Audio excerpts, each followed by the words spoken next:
Pay $3,000 in rent or find another place to live, Ethan. My daughter-in-law, Brittany, slammed the utility bill onto the quartz countertop so hard the crystal wine glasses trembled. I looked across the table at my son Tyrell, waiting for him to defend me, to say that this was madness. He just stared at his plate, unable to meet my eyes. I smiled a slow, cold smile that they did not understand. They thought they were evicting a helpless old man. They did not know that by Friday morning a black Lincoln would pull up to the curb and my son would finally learn who his father really was. Before I tell you how I destroyed their world with a single signature, please like and subscribe to support more stories of justice. The silence in the dining room was not peaceful. It was the heavy, suffocating silence of a storm waiting to break. The only sound was the metallic scrape of silver forks against fine china plates. I sat at the far end of the table trying to eat my roast chicken with as much dignity as a 71-year-old man could muster. My hands trembled slightly, not from age but from a lifetime of hard labor. These hands had steered 18-wheelers through blizzards in Montana and changed tires in the scorching heat of Texas. They were rough, calloused, and permanently stained with the ghost of engine grease. I caught Brittany watching my hands. Her upper lip curled in a sneer of undisguised disgust. She sat there in her designer silk blouse, picking at her salad like a queen forced to dine with a peasant. She did not look at me as a father-in-law or even as a human being. She looked at me as a stain on her perfect, pristine life, a stain she was desperate to scrub away. Tyrell sat between us. My son, the boy I had worked double shifts for so he could have braces, the young man I had sent to private school so he would never have to sweat under a hood like I did. Now he was a man of 40 wearing a suit that cost more than my first car, yet he looked smaller than he ever had as a child. He kept his head down, focused entirely on cutting his meat as if the secrets of the universe were hidden in the poultry. He knew what was coming. I could see it in the sweat beading on his forehead. Brittany cleared her throat. It was a sharp, aggressive sound. She reached for the bottle of wine and poured herself a glass, not offering any to me. "Ethan," she said, dropping the title of Dad or Mr. Carter entirely. "We need to talk about your living arrangements." I placed my fork down gently. I looked around the room. The open concept kitchen, the vaulted ceilings, the hardwood floors. It was a beautiful house. A house in an upscale Atlanta suburb, where the neighbors drove Teslas and the lawns were manicured with scissors. I remembered the day I signed the check for the down payment. I remembered handing it to Tyrell, telling him it was a wedding gift. I had wanted him to have the start in life I never had. Now that very gift was being used as a weapon against me. "What about them?" I asked, my voice raspy and deep. "You are costing us too much money," she said bluntly. She reached into her purse and pulled out a stack of papers, throwing them onto the table. They slid across the polished wood and stopped right in front of my plate. "Look at this," she demanded. "The electric bill has gone up 20% since you moved into the basement. The water bill is up. The grocery bill is astronomical. You are home all day, sitting around watching television, eating our food, using our heat. It is not sustainable." I looked at the papers without touching them. I occupied a single room in the finished basement. I kept the lights off until it was pitch black outside. I showered for 3 minutes. I ate leftovers. The idea that I was the cause of their financial strain was laughable, especially considering the Amazon packages that arrived daily for Brittany. "I give you my entire pension check every month," I said calmly. $1,200. $1,200? Brittany laughed, a cruel, high-pitched sound that grated on my nerves. $1,200 does not even cover the mortgage, Ethan. This is Buckhead, not some ghetto apartment complex. You are living in $1 million home. Do you have any idea what the market rent is for a studio in this zip code?" She leaned forward, her eyes narrowing. "We have discussed it, and we have made a decision. We are turning the basement into an Airbnb rental. We can easily get $3,000 a month for that space. So you have 2 choices. Match that price or find somewhere else to live." The words hung in the air, heavy and toxic. $3,000. She knew my pension was $1,200. She knew I had supposedly zero savings. She was not asking for rent. She was serving an eviction notice wrapped in a demand she knew I could not meet. I looked at Tyrell. This was the moment. This was the moment the son I raised would slam his fist on the table. He would tell his wife that his father was not a tenant, that his father was the patriarch of this family. I waited. The seconds ticked by, agonizingly slow. Tyrell took a long sip of wine. He finally looked up, but he looked past me at the wall behind my head. "Babe makes a good point, Dad," he muttered, his voice weak and devoid of conviction. "We are really struggling right now. The economy is tough. You know I have not gotten that promotion yet. We have to maximize our assets. It is just business. Just business." The phrase cut deeper than any knife. I had built an empire on business. I knew business better than he ever would. But family was never business. Family was the reason you did business. "Tyrell," I said, my voice low, "I bought this house." Technically, Brittany cut in her voice sharp as a razor. Technically, the deed is in Tyrell's name. And since we are married, it is our house. What you gave was a gift. Gifts do not come with lifetime occupancy rights, unless you have a contract stating otherwise. She smiled, then a triumphant smirk. She thought she had me cornered. She thought I was just a senile old truck driver who didn't understand how property law worked. She saw my old flannel shirt and my worn-out work boots and assumed my mind was as tattered as my clothes. "So what is it going to be, Ethan?" she pressed, checking her manicured fingernails. "Can you pay the $3,000? I looked at her. Really looked at her. I saw the greed in her eyes. It wasn't just about the money. She hated my presence. She hated that a black man with rough hands and a slow way of talking was living in her pristine white suburban fantasy. She wanted to erase me. She wanted to sanitize her life. And Tyrell, my disappointed son, was letting her do it. He was choosing his comfort over his conscience. He was choosing the easy path of submission to a tyrant rather than the hard path of loyalty. The hurt flared in my chest, hot and blinding. I wanted to scream. I wanted to tell them right then and there that I could buy this entire neighborhood without checking my bank balance. I wanted to tell them that Carter Logistics, the trucking company Tyrell had been rejected from 3 times, was mine. That I owned 500 trucks rolling across America at this very second. But I swallowed the rage. I pushed it down deep into the pit of my stomach where I kept all my secrets. If I told them now, they would just apologize. They would weep fake tears and say they were stressed. They would try to get their hands on the fortune they had just tried to kick out the door. No, they needed to learn. They needed to feel the cold, hard consequences of their greed. I picked up my napkin and wiped my mouth slowly, deliberately. I stood up from the table, my knees popping in the silence. I looked down at the dinner I hadn't finished. Wasteful, I thought, just like them. "Very well," I said. My voice was steady, showing none of the heartbreak that was tearing me apart inside. "Very well, what?" Brittany snapped. "You will pay." "I will pay," I said. "I will have the money for you by the 1st of the month." Brittany blinked, surprised by my easy capitulation. She had expected a fight. She had wanted a fight so she could call the police and have me removed for being aggressive. My compliance threw her off balance, but only for a second. "Good," she sniffed. "See, Tyrell, I told you he was holding out on us. He probably has a stash of cash hidden in that mattress of his." She stood up and began clearing the table, snatching my plate away before I could say another word. "And Ethan," she added her back to me, "since you are now officially a tenant paying market rate, do not think you can roam around the main house anymore. The kitchen and living room are for family. You have a kitchenette in the basement. Use it.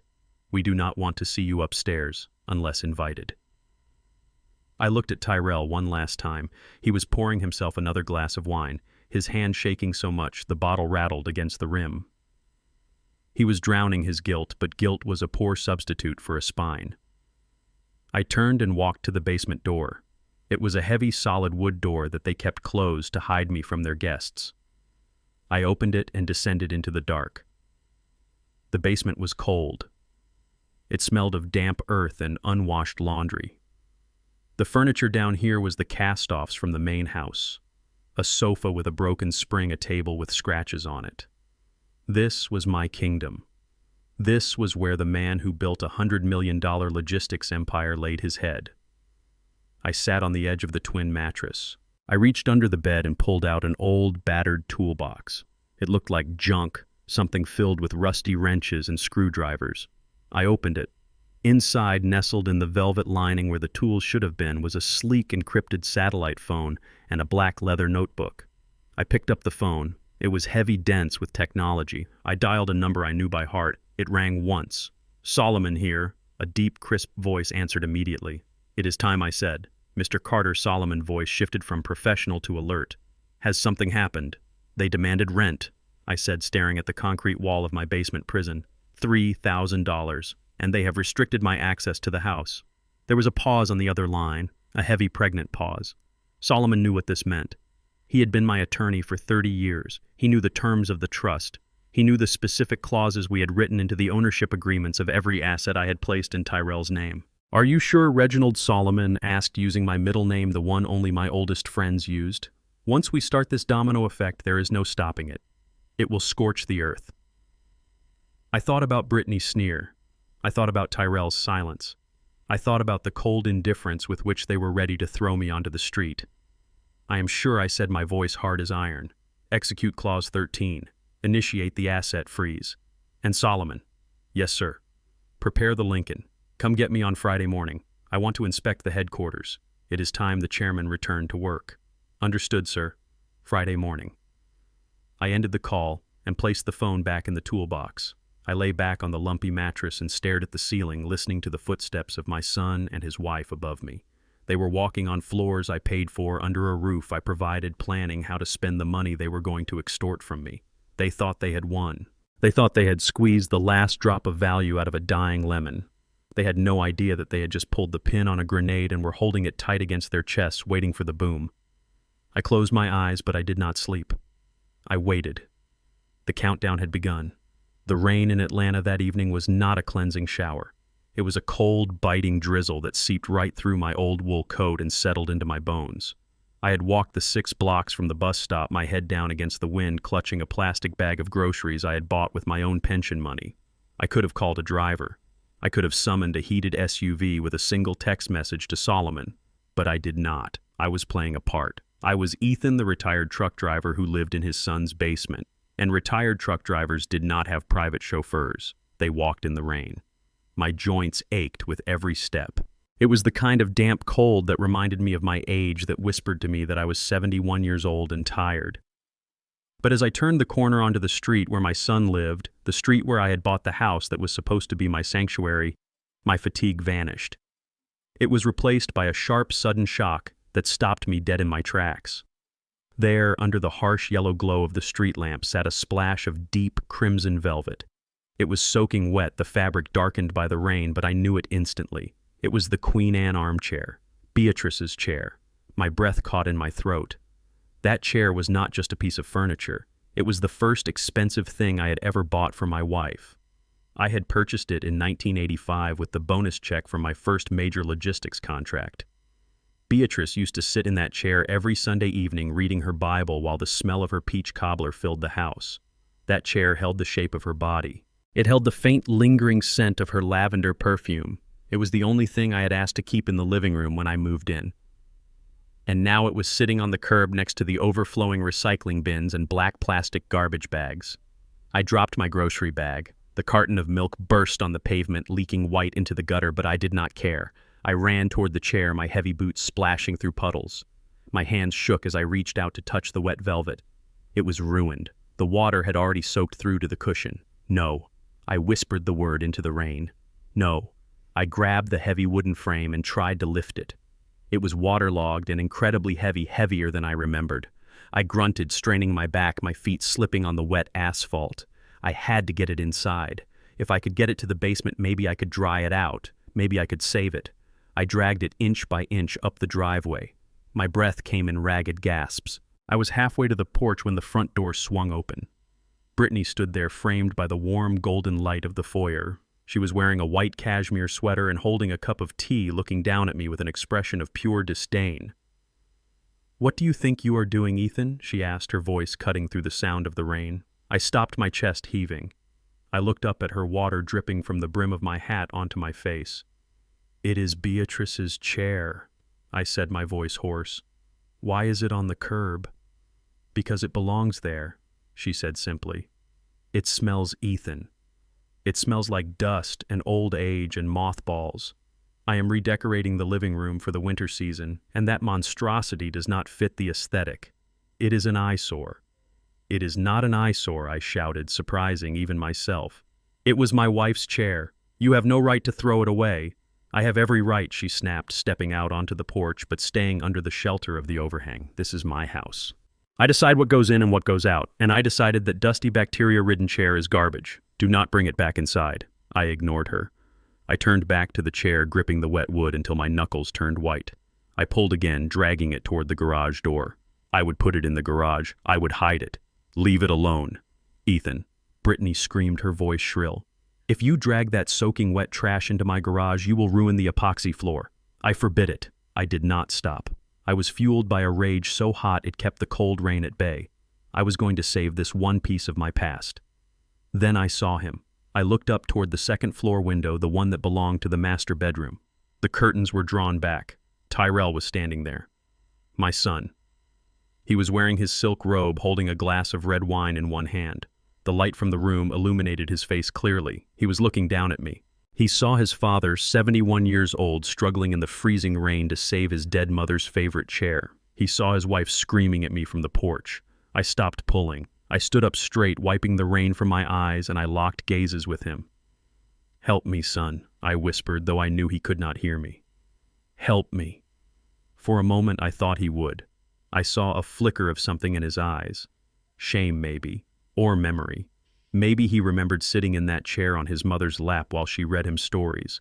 Maybe he remembered how she nursed him through the chicken pox in that chair. But then Brittany turned and looked up at him too. She gestured wildly at me, pointing at the street. Tyrell looked at her. Then he looked back at me. He took a sip of his wine. And then slowly, deliberately, he reached out and pulled the curtain shut. The window went dark. He had turned his back. He had seen me suffering, he had seen me humiliated, and he had chosen to close the curtain. He had chosen the warmth of his room and the approval of his wife over the dignity of his father. I stood there frozen. The pain of the physical exertion faded, replaced by a numbness that spread from my heart to my fingertips. The bond, the invisible cord that connects a father to his son, snapped in that moment. It did not break with a noise. It broke with a silence so profound it drowned out the storm. "Leave it, Ethan," Brittany yelled triumphantly, seeing that I had stopped. "Even your son knows it is trash. Get back in your basement before you catch pneumonia and we have to pay for your hospital bills." She slammed the front door. The lock clicked loudly. I was alone in the driveway with the chair. Then I heard the sound. The low, mechanical grind of gears shifting. The high-pitched squeal of brakes. The garbage truck. It turned the corner, its headlights cutting through the rain like searchlights. It was a massive green beast rumbling toward me. It was not the regular trash day, but Brittany must have called for a special bulk pickup. She had planned this. She had timed it perfectly. I looked at the chair. It was sodden. The wood was scratched from where I had dragged it. It looked pathetic sitting there in the driveway. The truck stopped right in front of the house.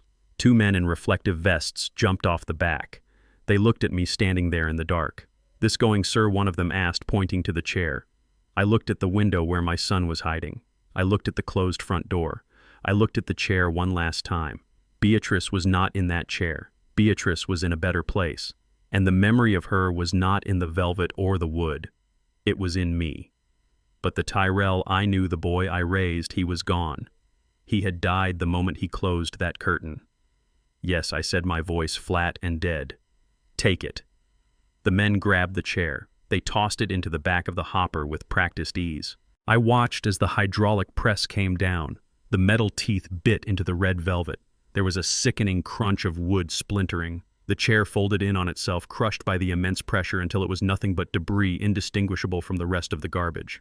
The truck roared as the engine revved and it pulled away, leaving a cloud of diesel exhaust hanging in the wet air. I stood there for a long time. The rain plastered my hair to my skull. My clothes were heavy with water. I was shivering, but I did not feel the cold anymore. I felt something else. I felt a clarity that was terrifying in its purity. I had been holding back. For years I had been holding back. I had hidden my wealth because I wanted to be loved for myself. I had tolerated their disrespect because I wanted to keep the peace. I had endured their insults because I wanted to be a father. But a father protects his family. And these people, these strangers who lived in my house, who spent my money, who threw my memories into the trash, they were not my family. They were parasites. And you do not negotiate with parasites. You exterminate them. I turned and walked toward the side gate that led to the basement entrance. I did not run. I did not cry. The tears that had mixed with the rain on my cheeks had dried up. My eyes were dry now. I reached into my pocket and pulled out my phone. It was wet, but it was waterproof military grade, just like everything else in my real life. I dialed Solomon. It was late, but he would answer. Sir Solomon's voice was groggy. He must have been asleep. Add the house to the list, I said into the darkness.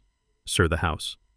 I repeated, looking up at the dark window where my son slept. The deed transfer. It was never finalized, was it?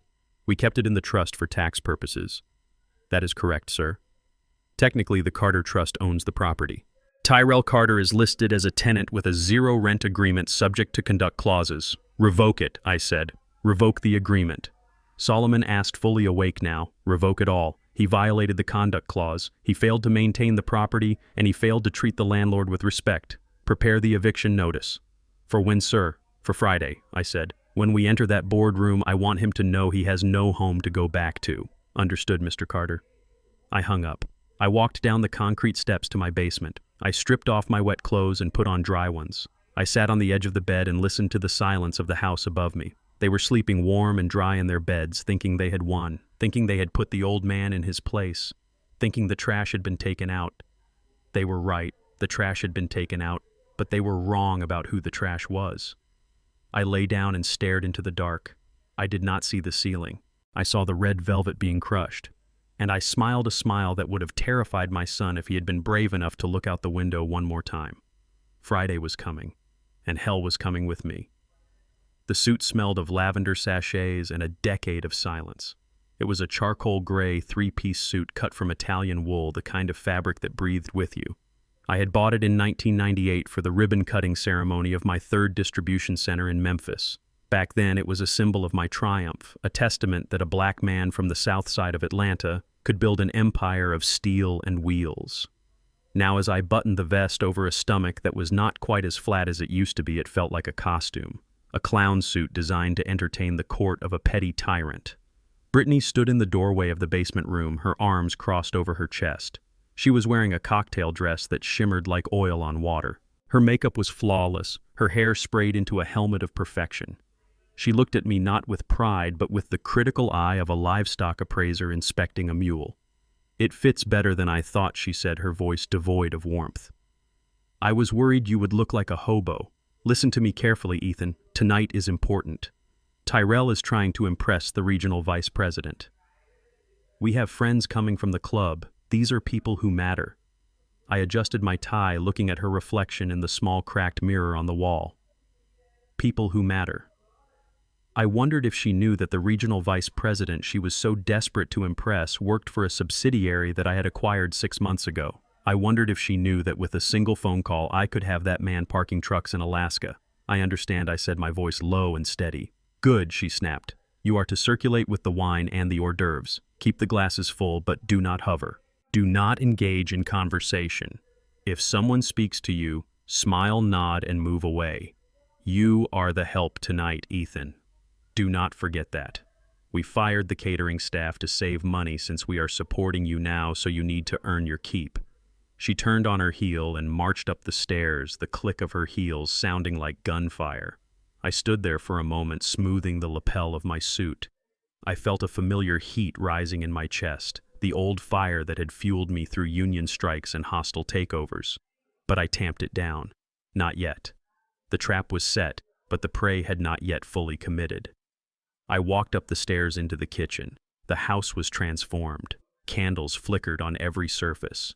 Jazz music, soft and inoffensive, played from hidden speakers. The kitchen island was covered in trays of intricate appetizers that looked like they cost more than my first truck. Tyrell was there opening bottles of wine. He looked handsome in his tuxedo, but his eyes were darting around the room, nervous and fearful. He saw me, and for a second he looked ashamed. He looked at his father, a man who had carried him on his shoulders, dressed up to serve his friends. Dad, he started, his voice a whisper.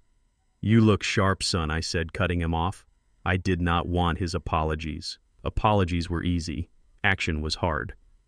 The doorbell rang. Brittany swept into the kitchen, her face transformed into a mask of radiant hospitality. Showtime, she announced.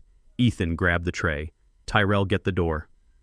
I picked up the heavy silver tray laden with crystal flutes of champagne. My hands were steady. They were strong hands that could strip an engine block or sign $1 million check with equal precision. I walked out into the living room as the guests began to flood in. They were a flock of peacocks. Men in rented tuxedos and women in dresses that showed too much skin and too little class. They laughed too loud. They drank too fast. I moved among them, a ghost in a gray suit. Champagne. I asked, offering the tray to a tall man with a red face. He took a glass without looking at me, continuing his story about his golf handicap. I moved on. I watched them. I listened. This was my superpower. I had built my fortune by listening when others talked. I heard snippets of conversation about leased luxury cars, about credit card limits, about impending divorces. These people were not rich. They were drowning in debt, desperately treading water to keep their noses above the surface of their own expectations. They were hollow, just like the house they stood in. I circled the room, refilling glasses, picking up discarded napkins. My back began to ache, a dull throb near my spine. I ignored it. Then I approached a group near the fireplace. Brittany was there holding court with 3 other women. They were laughing at something, holding their glasses delicately. "Oh, Brittany, this party is divine," one woman said. "And where did you find this charming old waiter? He adds such a vintage touch. It is like being in a period drama." Brittany laughed, a sound like breaking glass. "Oh, that is just Ethan," she said, waving her hand dismissively in my direction. "He is Tyrell's father. He lives with us. We try to keep him useful. You know how it is with the elderly. If you do not give them chores, they just rot away in front of the television." The women giggled. "Is it safe?" another asked, eyeing me with mock concern. "My grandmother got the shakes so bad she dropped a pot of boiling water." "You have to be careful with them. They are like toddlers." Brittany stepped closer to me. She reached out and patted my cheek. It was a gesture so condescending, so disrespectful, that it took every ounce of my will not to slap her hand away. "Oh, Ethan is harmless," she said. "He is a bit slow and his hands shake a little, but he knows his place." "Right, Ethan." I looked at her. I looked at the women snickering behind their hands. I saw Tyrell approaching the group. He had heard. He had heard them call me slow. He had heard them compare me to a toddler. Tyrell laughed. He laughed. It was a weak, forced chuckle, but it was a laugh nonetheless. "Yeah, Dad loves it," he said, clapping me on the shoulder. "He hates being idle. Gives him a sense of purpose to serve." The betrayal was physical. It felt like a punch to the gut. He was selling my dignity to buy a moment of acceptance from these shallow strangers. He was trading his father for a laugh. I looked at my son. I saw the fear in his eyes, the desperation to fit in. But I also saw the cowardice. And for the first time I realized that I could not save him. You cannot save a man who is willing to enslave himself. I turned away from him, my face a mask of stone. I moved to refill the glass of a man standing near the white rug. He was the regional vice president, the man Tyrell wanted to impress. He was pontificating about the market, unaware that the man pouring his wine owned the market. "More Pinot Noir, sir?" I asked. He held out his glass without looking at me, continuing his diatribe.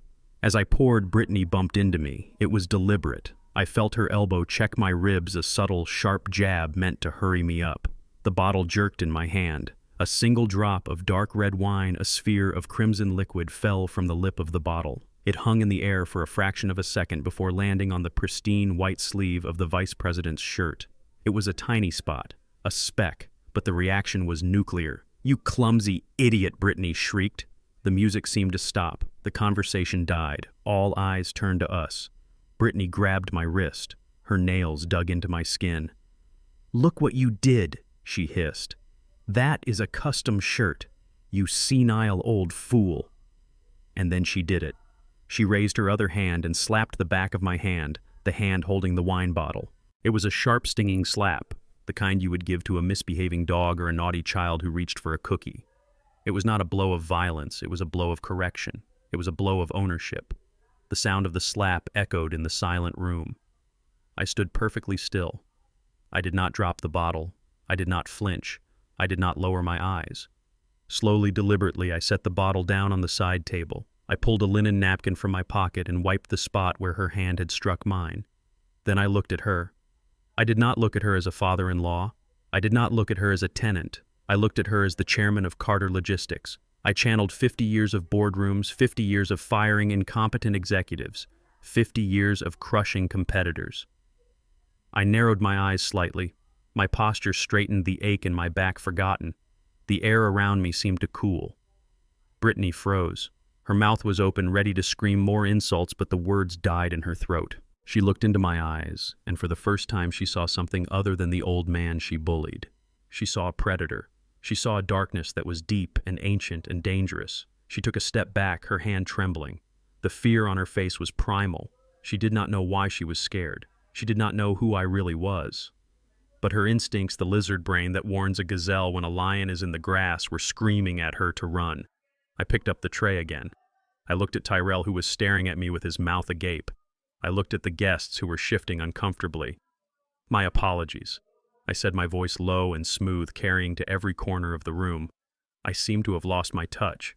It will not happen again." I turned and walked toward the kitchen. I did not hurry. I walked with the slow, measured gait of a man who owns the ground he walks on. As I pushed through the swinging door, I heard the babble of voices start up again, nervous and high-pitched. They were trying to laugh it off, trying to pretend that nothing had happened. But something had happened. The balance had shifted. I set the tray down on the counter. I looked at my hand where the red mark from her slap was fading. That was the last time, I thought. That was the last time anyone lays a hand on me. I took off the apron she had made me wear. I folded it neatly and placed it on the counter. I adjusted my cuffs. Friday was coming. And when Friday came, they would not be dealing with the servant. They would be dealing with the master. The plan required bait. And like any good trap, the bait had to be irresistible to the specific hunger of the prey. Brittany and Tyrell were not hungry for food or love or security. They were hungry for easy money. They starved for unearned wealth. I sat on the edge of my lumpy mattress in the dim light of the basement, holding the small blue passbook in my hands. It was an artifact from a bygone era, a physical record of a savings account that I had instructed Solomon to create just 2 days ago. The balance printed on the last line was $52,400.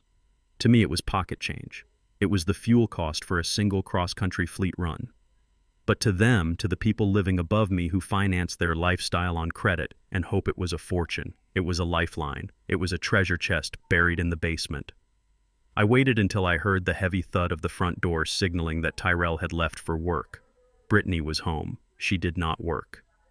Her days were spent online shopping and reorganizing the pantry. I knew her routine. Around 10 in the morning, she would come down to the basement ostensibly to do laundry, but in reality she came to snoop. She checked for hoarded food or hidden alcohol, anything she could use to build a case against me. I placed the passbook in the top drawer of the bedside table. I did not hide it under the socks. I laid it right on top. Then I left the drawer open just a crack, a sliver of blue visible to anyone looking. I put on my coat and walked out the back door, making sure to slam it loud enough for her to hear. I walked to the park at the end of the street and sat on a bench feeding pigeons with dry crusts of bread. I imagined the scene unfolding in my absence. I imagined her descending the stairs. I imagined her eyes scanning the room. I imagined the moment she saw the drawer. Her heart would skip a beat. She would reach out her manicured fingers, trembling. She would open the book. $50,000. She would gasp. She would do the math. That money could pay off the credit cards. It could pay for a vacation. It could buy the new SUV she had been complaining about. She would take a picture of it. She would text Tyrell, and then the performance would begin. I stayed at the park for 2 hours, letting the anticipation build. When I returned, the house was quiet. I went down to the basement. The drawer was exactly as I had left it. But the passbook had been moved. It was rotated slightly, the corner bent. She had found it. The seed was planted. Now I just had to wait for the harvest. The harvest came at 6 o'clock that evening. Usually dinner was a solitary affair for me. I would heat up a can of soup on the hot plate in the basement or eat a sandwich over the sink. But tonight the smell of roasting chicken and garlic wafted down the stairs. It was a rich, savory scent that reminded me of the days when Beatrice was alive, when our home was filled with warmth. There was a knock on the basement door, a gentle, tentative knock. Dad Tyrell's voice came through the wood, soft and inviting. "Dad, are you down there?" I opened the door. Tyrell stood there smiling. It was a nervous smile, a smile that didn't quite fit his face anymore, but he was trying. "Brittany made dinner," he said. "We made extra. We thought maybe you would like to join us upstairs. You know, have a family meal." I looked at him. I looked for a trace of shame, but found only desperation masked as kindness. "That sounds nice, son," I said, playing the part of the lonely, grateful old man. I followed him up the stairs. The dining room table was set, not with the everyday plates, but with the good china. Candles were lit. Brittany was bringing a golden roasted chicken to the table. She looked up and smiled at me. It was terrifying. It was the smile of a shark that had just smelled blood in the water. "Ethan," she cooed, "sit down. Here, let me take your coat. You look tired. Have you been walking too much? You really should rest more at your age." She pulled out my chair. She poured me a glass of wine. She heaped my plate with chicken and potatoes. "Eat up," she urged. "You are looking so thin. We have been so worried about you." We ate in a silence that was vastly different from the hostility of the previous nights. This silence was thick with anticipation. They were waiting for the right moment to strike. They filled my glass every time I took a sip. They asked me about my day, about the weather, about my health. Then the performance shifted gears. Tyrell put down his fork and sighed deeply, a heavy, theatrical sigh. "Is something wrong, son?" I asked on cue. Tyrell looked at Brittany. She nodded encouragingly, her eyes wide with feigned sympathy. "It is just things are hard, Dad," Tyrell said, his voice trembling. "We are drowning. The mortgage, the car payments, the credit cards. We tried to shield you from it because we did not want you to worry. But the truth is we might lose the house." Brittany let out a small sob. She dabbed at her dry eyes with a napkin. "We just want to provide a good home for you, Ethan," she whimpered. "We want you to be comfortable, but the bank keeps calling. If we do not come up with $20,000 by the end of the week, they are going to foreclose. We will all be on the street." She looked at me pleadingly. "We do not know what to do. We have nowhere to turn." I watched them. I watched their crocodile tears. I watched the way they leaned toward me, hungry and expectant. They knew about the money in the drawer. They were not asking for help. They were staging a play where I was the savior, and they were the innocent victims of a cruel economy. They did not mention the leasing fees on the Mercedes in the driveway. They did not mention the designer clothes in the closet. They did not mention the $3,000 they had demanded from me just days ago. I felt a cold, hard knot in my stomach. It was disgust, pure, unadulterated disgust. But I swallowed it down with a piece of chicken. "I might be able to help," I said slowly. Tyrell's head snapped up. His eyes lit up with greed. "Really? Dad, you do not have to. I mean, we know you are on a fixed income. I have some savings," I said, my voice trembling with feigned uncertainty. "Money I put away a long time ago. For an emergency." "Oh," Ethan, Brittany gushed, reaching across the table to squeeze my hand. Her palm was damp. "You are a saint. We would pay you back. I promise. As soon as Tyrell gets his bonus." "I know you would," I said. "I trust you. You are my family." I stood up and walked to the basement door. I could feel their eyes boring into my back. I went down to my room. I opened the drawer and took out the passbook. Inside the plastic cover, I kept a single checkbook. It was a real account linked to a slush fund I used for charitable donations. I wrote the check, $20,000. My hand did not shake. I signed my name clearly, Ethan Carter. I walked back upstairs. The room was silent. I handed the check to Tyrell. He took it. He stared at the numbers. His hands were shaking. It was the most money he had ever held in his hand at one time. "Thank you, Dad," he whispered. "You saved us. You really saved us." Brittany hugged me. She smelled of expensive perfume and deceit. "Thank you, Ethan," she said. "We will never forget this." I knew they would forget it. They would forget it the moment the check cleared. I went back to the basement, leaving them to celebrate their victory. I lay on my bed and listened to their muffled cheers upstairs. They were toasting their cleverness. They were laughing at how easy it had been to trick the old man. I did not sleep well that night. The taste of the chicken was ash in my mouth. The next afternoon, I was sweeping the front walk when Tyrell's car pulled into the driveway. He got out carrying a small shopping bag. He looked different. He walked with a bounce in his step. The weight of the impending foreclosure seemed to have miraculously vanished. "Hey, Dad," he called out cheerfully. "Beautiful day, isn't it?" He walked past me toward the front door. As he reached for the handle, his sleeve rode up. The sunlight caught the flash of gold. I froze. I knew watches. I collected them. I knew the bezel. I knew the weight. It was a Rolex Submariner, gold and steel, blue dial, retail price roughly $14,000. He saw me looking. He quickly pulled his sleeve down, covering the watch. He looked guilty for a split second, then the arrogance returned. "Just treated myself to a little something," he muttered. "You know, image is everything in my business. Need to look successful to be successful.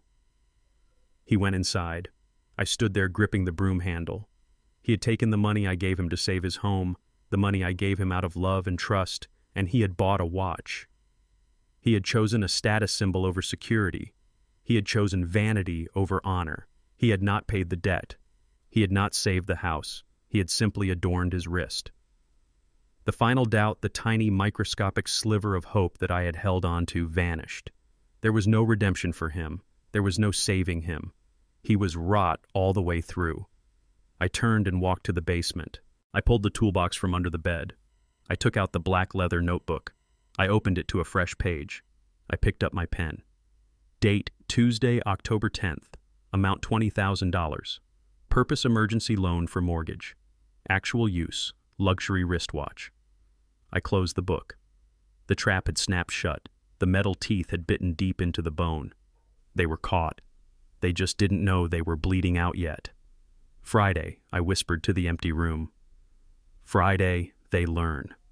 The basement air was stale and thick with the humidity of a looming storm when Tyrell came down the stairs. He carried a leather portfolio under his arm tucked tight against his ribs, as if he were guarding nuclear codes. He wore a smile that was too bright, too wide, and entirely hollow. It was the smile of a used car salesman trying to move a lemon off the lot before the engine seized.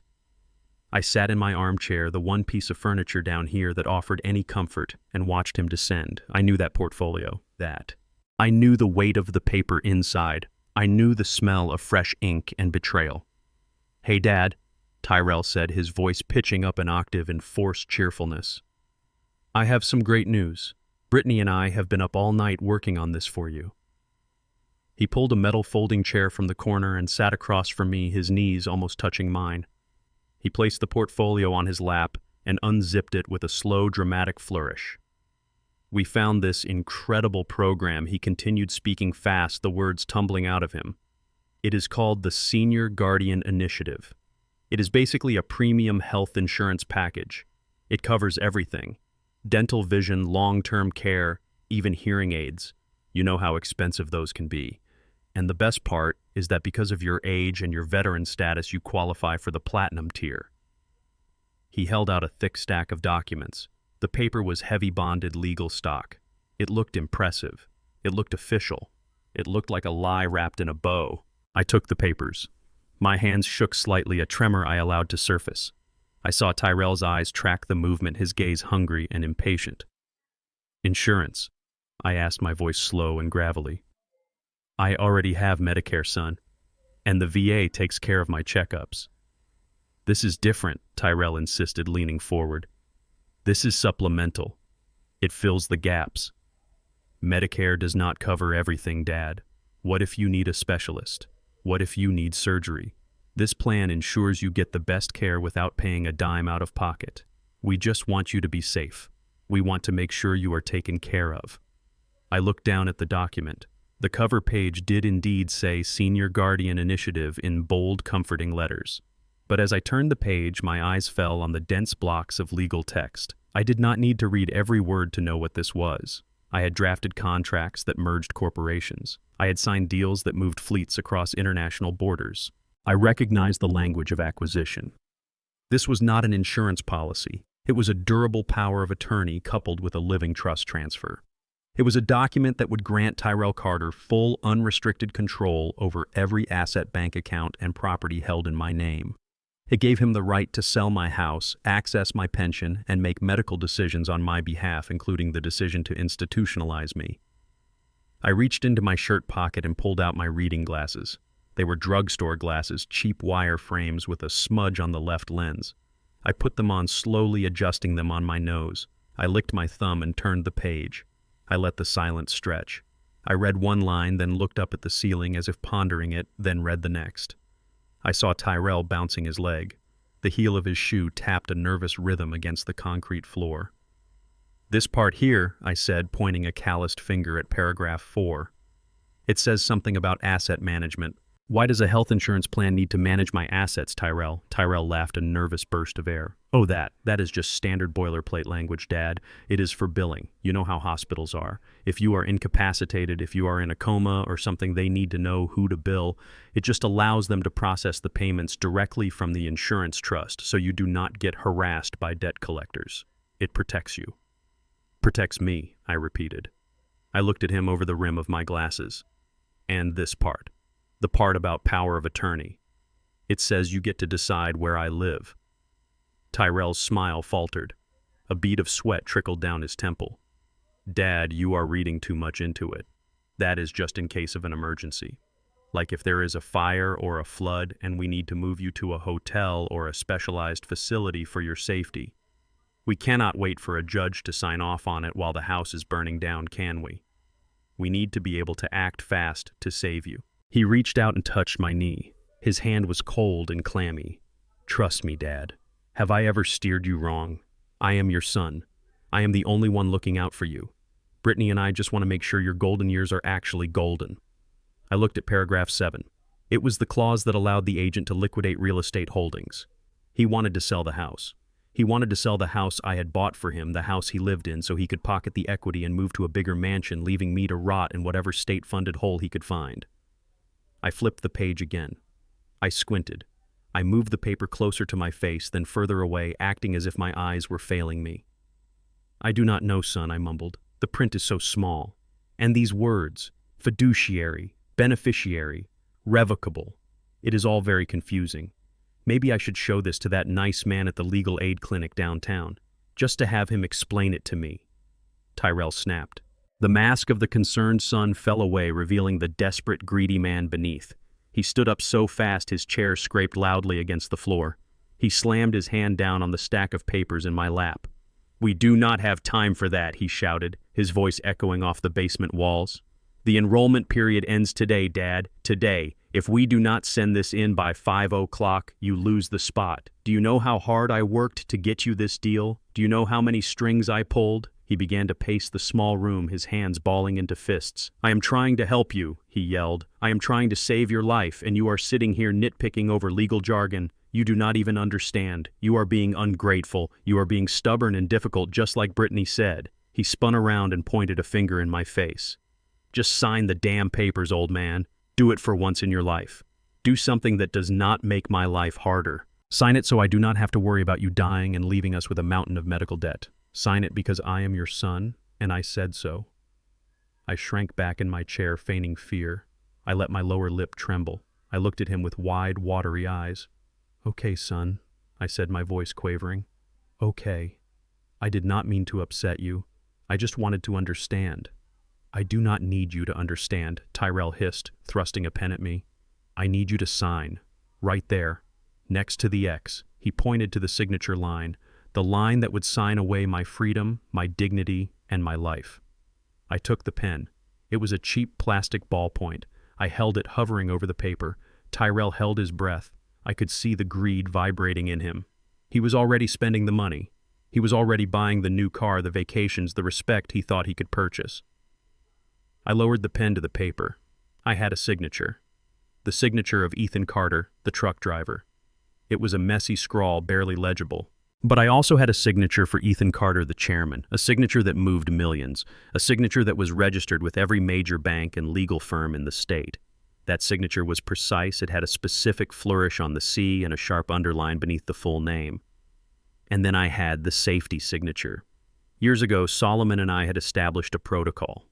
If I was ever under duress, if I was ever kidnapped or coerced into signing a document, I would use a specific variation. I would loop the H in Ethan backwards. To the naked eye, it looked like a normal signature. But to Solomon, to the bank, to the fraud department, it was a screaming siren. It meant void. It meant coercion. It meant danger. I pressed the pen to the paper. I wrote my name slowly, my hand shaking just enough to sell the act. ETH. I made the loop. Backward. Broken. ANCARTER. I lifted the pen. I looked at the signature. It looked pathetic. It looked like the writing of a defeated old man. But it was a trap. It was a landmine buried in ink. I handed the papers back to Tyrell.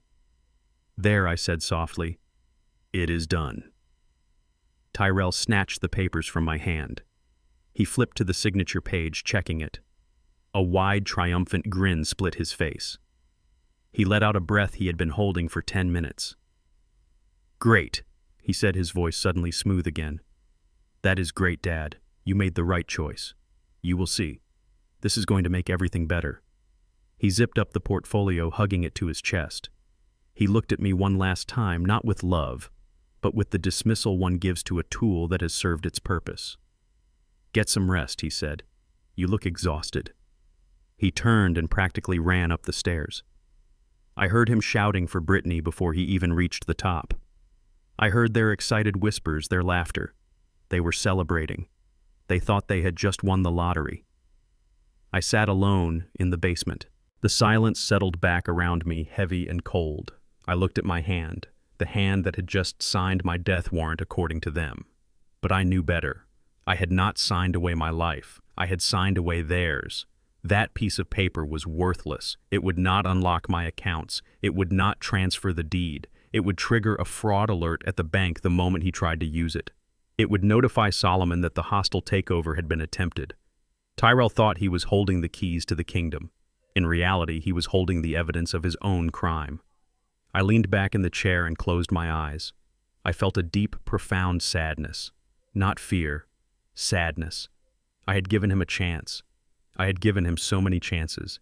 Even in that moment, if he had shown 1 ounce of patience, 1 shred of respect, I might have hesitated. But he had shouted. He had bullied. He had revealed the depth of his contempt. "So be it," I whispered to the empty room. Friday was coming. And on Friday, he would try to use that power of attorney. He would walk into the headquarters of Carter Logistics, waving that paper like a flag of conquest. And he would find out that he had marched straight into the firing line. The cold was not a natural weather event. It was a weapon. It was a tactical decision made with the precision of a military strike. The moment the ink was dry on that fraudulent power of attorney document, the climate in the basement changed. I woke up at 3 a.m, shivering so violently my teeth chattered. I could see my breath puffing out in white clouds in the dim light of the street lamp filtering through the high, narrow window. I checked the radiator. It was stone cold. I put my hand against the pipes. They were ice. I knew what had happened. There was a separate zone valve for the basement heating loop. I had installed it myself 15 years ago to ensure efficiency. Brittany had found it. She had gone to the utility panel in the garage and turned the dial to 0. I pulled the thin wool blanket tighter around my shoulders. It was the only bedding they had left me after the laundry purge. The heavy quilt Beatrice had made, the one that smelled of cedar and safety, had vanished 2 days ago. Brittany claimed it was full of dust mites. I knew she just wanted to strip me of any comfort. Morning came with a gray, ruthless light. My stomach growled a hollow, aching sound that echoed in the quiet room. I waited for the usual knock, the one that signaled breakfast. Usually it was oatmeal or toast, simple but hot. Today there was no knock. I waited until 10 o'clock. My hunger became a sharp pain. I walked to the stairs, my joints stiff from the freezing temperature. I tried the door handle. It was locked. They had locked me in. They had locked the owner of the house, the man whose money paid for the locks, into his own basement. I knocked. Not a polite tap, but a heavy thud. "Hello," I called out. My voice was raspy, real phlegm mixing with the act. "Is anyone there?" I heard footsteps, the click of the lock. The door opened 3 inches. Brittany stood there. She did not open it fully. She looked at me through the crack, her face a mask of annoyance. "What is it, Ethan?" she snapped. "I am busy." "It is cold, Brittany," I said, letting my shoulders slump. "The heat. It is off. And I have not eaten." Brittany sighed, a long, exaggerated exhalation of air. "The furnace is acting up," she lied smoothly. "We have to conserve heat for the main floors. Tyrell needs to be warm for work. And Olivia needs to study. You are down here doing nothing, so you generate less body heat. Put on a sweater." She shoved a paper plate through the crack in the door. "Here." I took it. On the plate were 2 slices of white bread, not toasted, just raw, dry bread, and a single slice of processed cheese still in the plastic wrapper. "We are on a budget," she said. "Until we get access to your accounts properly processed, we have to cut back. You understand, right? You want to help the family." She did not wait for an answer. She slammed the door. I heard the lock click again. I stood there in the dark holding the dry bread. This was not budgeting. This was torture. This was an attempt to break my spirit, to make me weak and compliant so I would die faster. They wanted pneumonia to do the dirty work their hands were too cowardly to do. I sat on the mattress and ate the bread. I chewed slowly, savoring the meager sustenance. I needed my strength. I needed to fuel the fire that was burning in my gut. By afternoon, the basement was a meat locker. My fingers were numb. I decided it was time to turn up the volume. I needed them to say it. I needed the audio evidence that would seal their fate in a courtroom and in the court of public opinion. I began to cough. I had driven trucks through smog and dust for 40 years. I knew how to produce a cough that sounded like death rattling a cage. I drew air deep into my lungs and let it explode out. It was a wet, hacking sound. A sound that spoke of fluid in the lungs, of sickness, of decline. I coughed until my throat felt raw. I coughed until I was dizzy. I heard movement upstairs. They were listening. They were wondering if this was it, if the old engine was finally seizing up. I moved to the bottom of the stairs. I slumped against the wall, wrapping my arms around my chest. I let out a groan that turned into a coughing fit so violent it shook my frame. "Help!" I wheezed loud enough for them to hear, but weak enough to sound pathetic. "Please, it hurts." The door opened again. Brittany appeared at the top of the stairs. She was holding a glass of wine. She looked down at me, huddled in the shadows. She did not look concerned. She looked impatient. "Stop that noise," she hissed. "You are disturbing my yoga time." "Brittany," I gasped, reaching a hand up toward her. "I think I am sick. My chest. It is heavy. I need a doctor." "We are not calling a doctor," she said immediately. "Doctors cost money, Ethan. Money we do not have because you have been hoarding it all these years. Besides, what are they going to do? You are old. Things break." She took a sip of her wine, watching me suffer. "Stop being so dramatic," she said. "It is just a cold. Sleep it off." I coughed again, a long, rattling spasm that left me gasping for air. I looked up at her, my eyes wide with feigned terror. "I feel like I am dying," I whispered. Brittany looked at me. She leaned over the railing, her face twisted into a sneer of pure malice. "Then die," she said. The words hung in the freezing air. "Die soon," she continued, her voice low and venomous. "Do us all a favor, Ethan. Die soon, so we can finally live. You are a burden. You are a millstone around Tyrell's neck. Just let go. Stop fighting. It would be so much easier for everyone if you just stopped breathing." She turned and walked away, leaving the door open just enough so I could hear her humming to herself as she went back to the living room. I sat there in the dark. The shock of her words did not hurt me. I expected it from her. She was a stranger. She was a predator I had allowed into the fold. But then I heard the front door open. Tyrell was home. I heard his heavy footsteps in the hallway. I heard Brittany greet him with a kiss. I heard the murmur of their voices. Babe Brittany said loud enough for me to hear. "Your dad is having one of his episodes again. Coughing and moaning. He is just looking for attention. Do not encourage him." I heard Tyrell sigh. "I need to check on him," he said. My heart sparked with a tiny flicker of hope. Maybe. Just maybe. Tyrell appeared at the top of the stairs. He was wearing his new Rolex. It glinted under the hallway light. He looked down into the gloom of the basement. He saw me sitting on the floor, wrapped in the thin blanket, shivering violently. He saw the uneaten crust of bread on the floor. He felt the wave of cold air rising from the basement. "Dad," he said. I looked up at him. I let my face show all the agony and betrayal I felt. "Son," I rasped. "It is freezing. Please, turn the heat on. Or just bring me a blanket. A real blanket. I am so cold."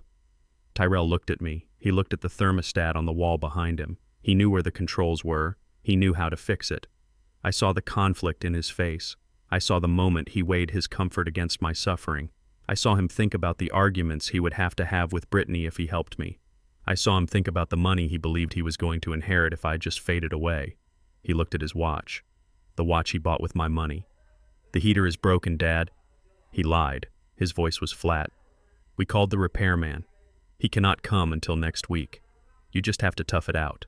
He lied to my face. He left his father to freeze because he was too much of a coward to stand up to his wife or too greedy to care. "I will bring you a coat," he muttered, turning away. He never brought the coat. He closed the door. He locked it. I sat in the silence. The cold was biting now, numbing my toes and fingers. But the fire inside me was raging. I reached into the pocket of my flannel shirt. I pulled out the device. It was a digital voice recorder the size of a stick of gum. High fidelity, long-range microphone. I pressed the stop button. The tiny red light blinked once and went out. I had it. I had Brittany telling me to die. I had Tyrell refusing me heat and lying about the repairman. I had the sound of the lock clicking shut. This was not just evidence of bad character. This was evidence of elder abuse. This was evidence of criminal negligence. This was a felony. I stood up. My legs were stiff, but they held me. I walked to my bed and pulled out the toolbox. I placed the recorder inside, nestled next to the satellite phone. They wanted me to die. They wanted me to be a memory, a line item in a bank ledger. They had made a fatal miscalculation. They thought I was trapped in here with them. But come Friday, they would realize that they were trapped in here with me. I lay down on the mattress and pulled the thin blanket over my head. I did not shiver anymore. I was stone. I was ice. I was the mountain they were about to crash into. Friday was tomorrow. And tomorrow the bill would come due.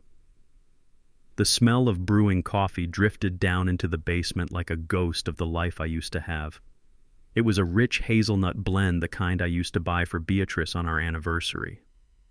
Now it was just another reminder of what was being kept from me. I sat on the edge of my mattress, rubbing the stiffness from my knees.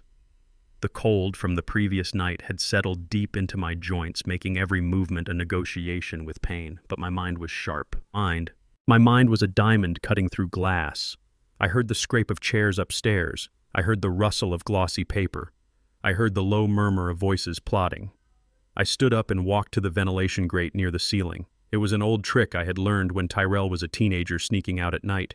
Sound carried through the ductwork with surprising clarity. I stood on a milk crate and pressed my ear against the cold metal. "Look at this one," Tyrell Brittany was saying. Her voice was breathless with greed.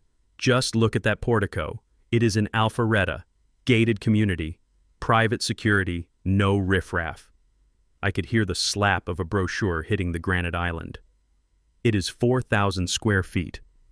Tyrell continued, the note of awe in his voice undeniable. "But the price, Brittany, 2.5 million. We cannot afford that. We can barely afford this place." "That is small thinking," Brittany snapped. "You have to think big to get big. Besides, I have been running the numbers. If we sell this place, we get the equity. That is a down payment. And once we get rid of the dead weight, our monthly expenses drop by almost $2,000. Plus, with the new power of attorney, we can liquidate his assets.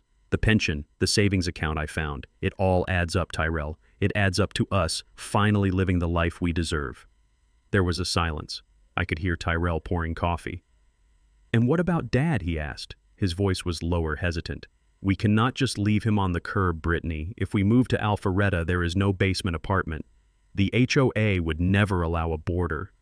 Brittany laughed. It was a cold dismissal. "Of course he is not coming with us, Tyrell. Can you imagine? We are trying to network with doctors and lawyers and CEOs. Imagine having him shuffling around in his old work boots, coughing and looking like a beggar. He would ruin everything. We would be the laughingstock of the country club. No, he needs professional care."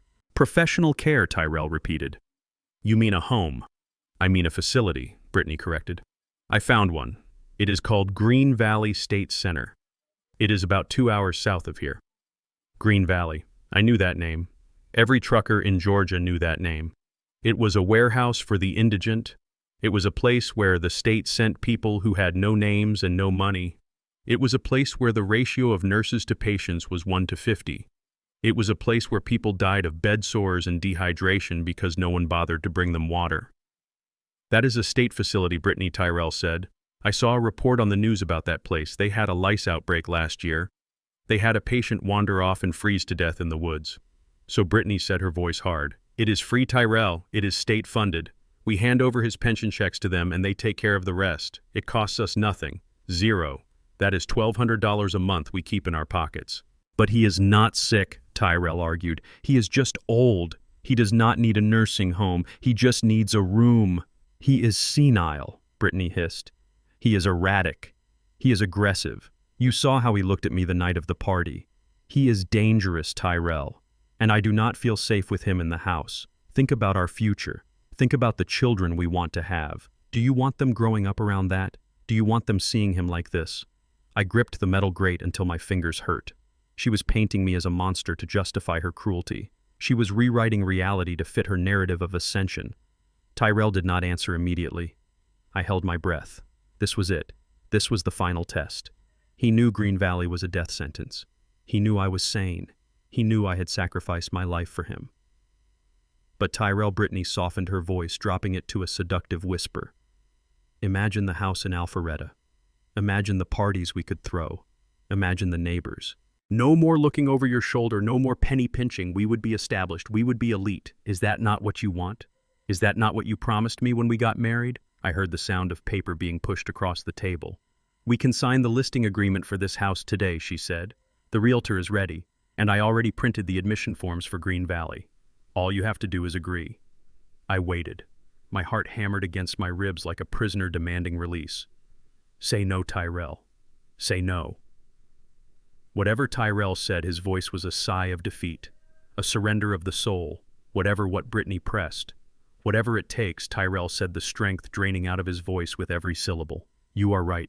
We cannot keep living like this. He is holding us back. If Green Valley is the only option, then that is where he goes.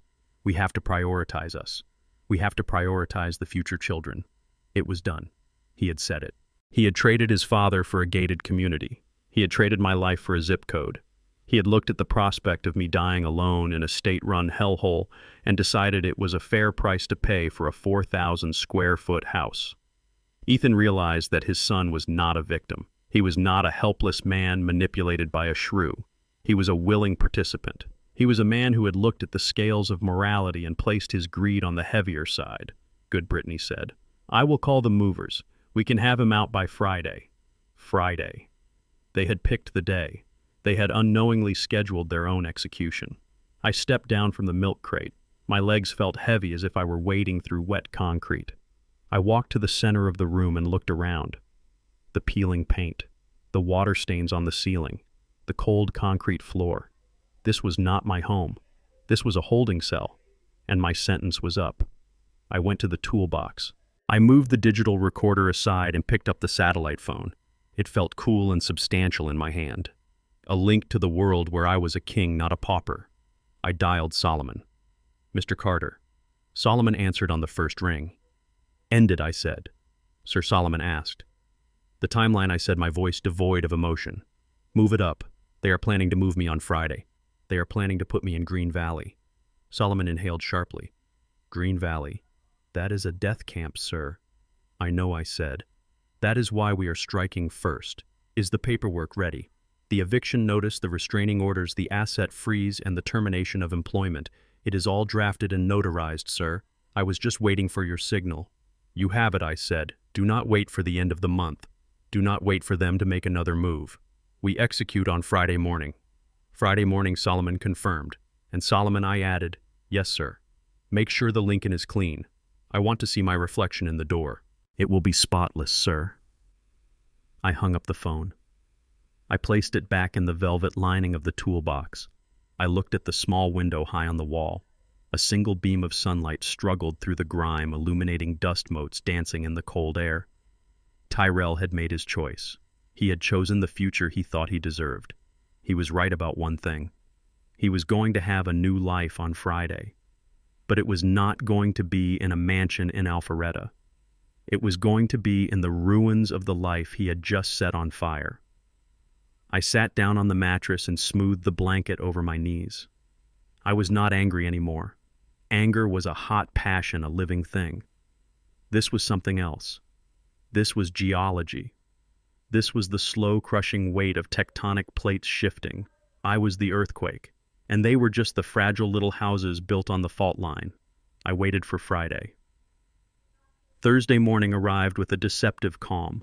The house was quiet, save for the hum of the refrigerator upstairs and the occasional creak of floorboards as Brittany paced the kitchen.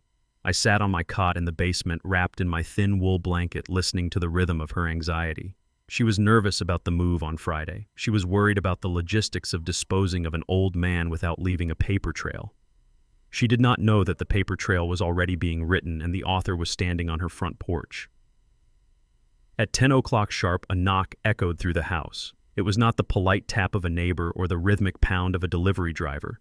It was 3 hard, distinctive raps, the knock of authority. I heard Brittany's heels click rapidly across the hardwood floor. She opened the door. "Can I help you?" Her voice was sharp, defensive. "Good morning, ma'am. I am Arthur Vance from the Department of Elder Protection. We received an anonymous tip regarding the welfare of a senior citizen residing at this address. Mr. Ethan Carter. I am here to conduct a wellness check."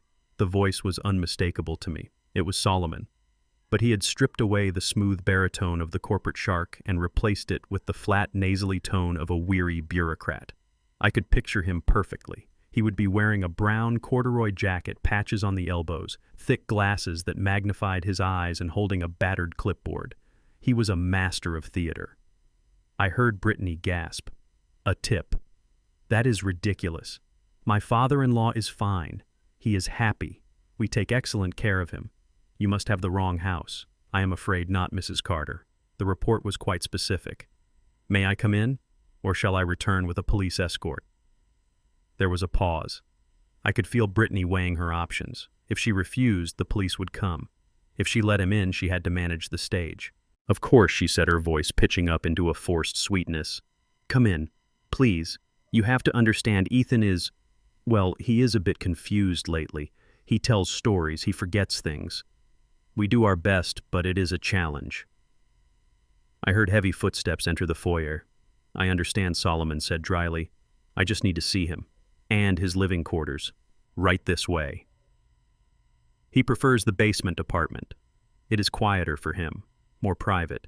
She was leading him to the slaughterhouse and trying to sell it as a spa. I stood up and shuffled to the center of the room. I let the blanket hang loose around my shoulders. I hunched my back. I practiced my tremors. The door at the top of the stairs opened. Light flooded down, blinding me for a second.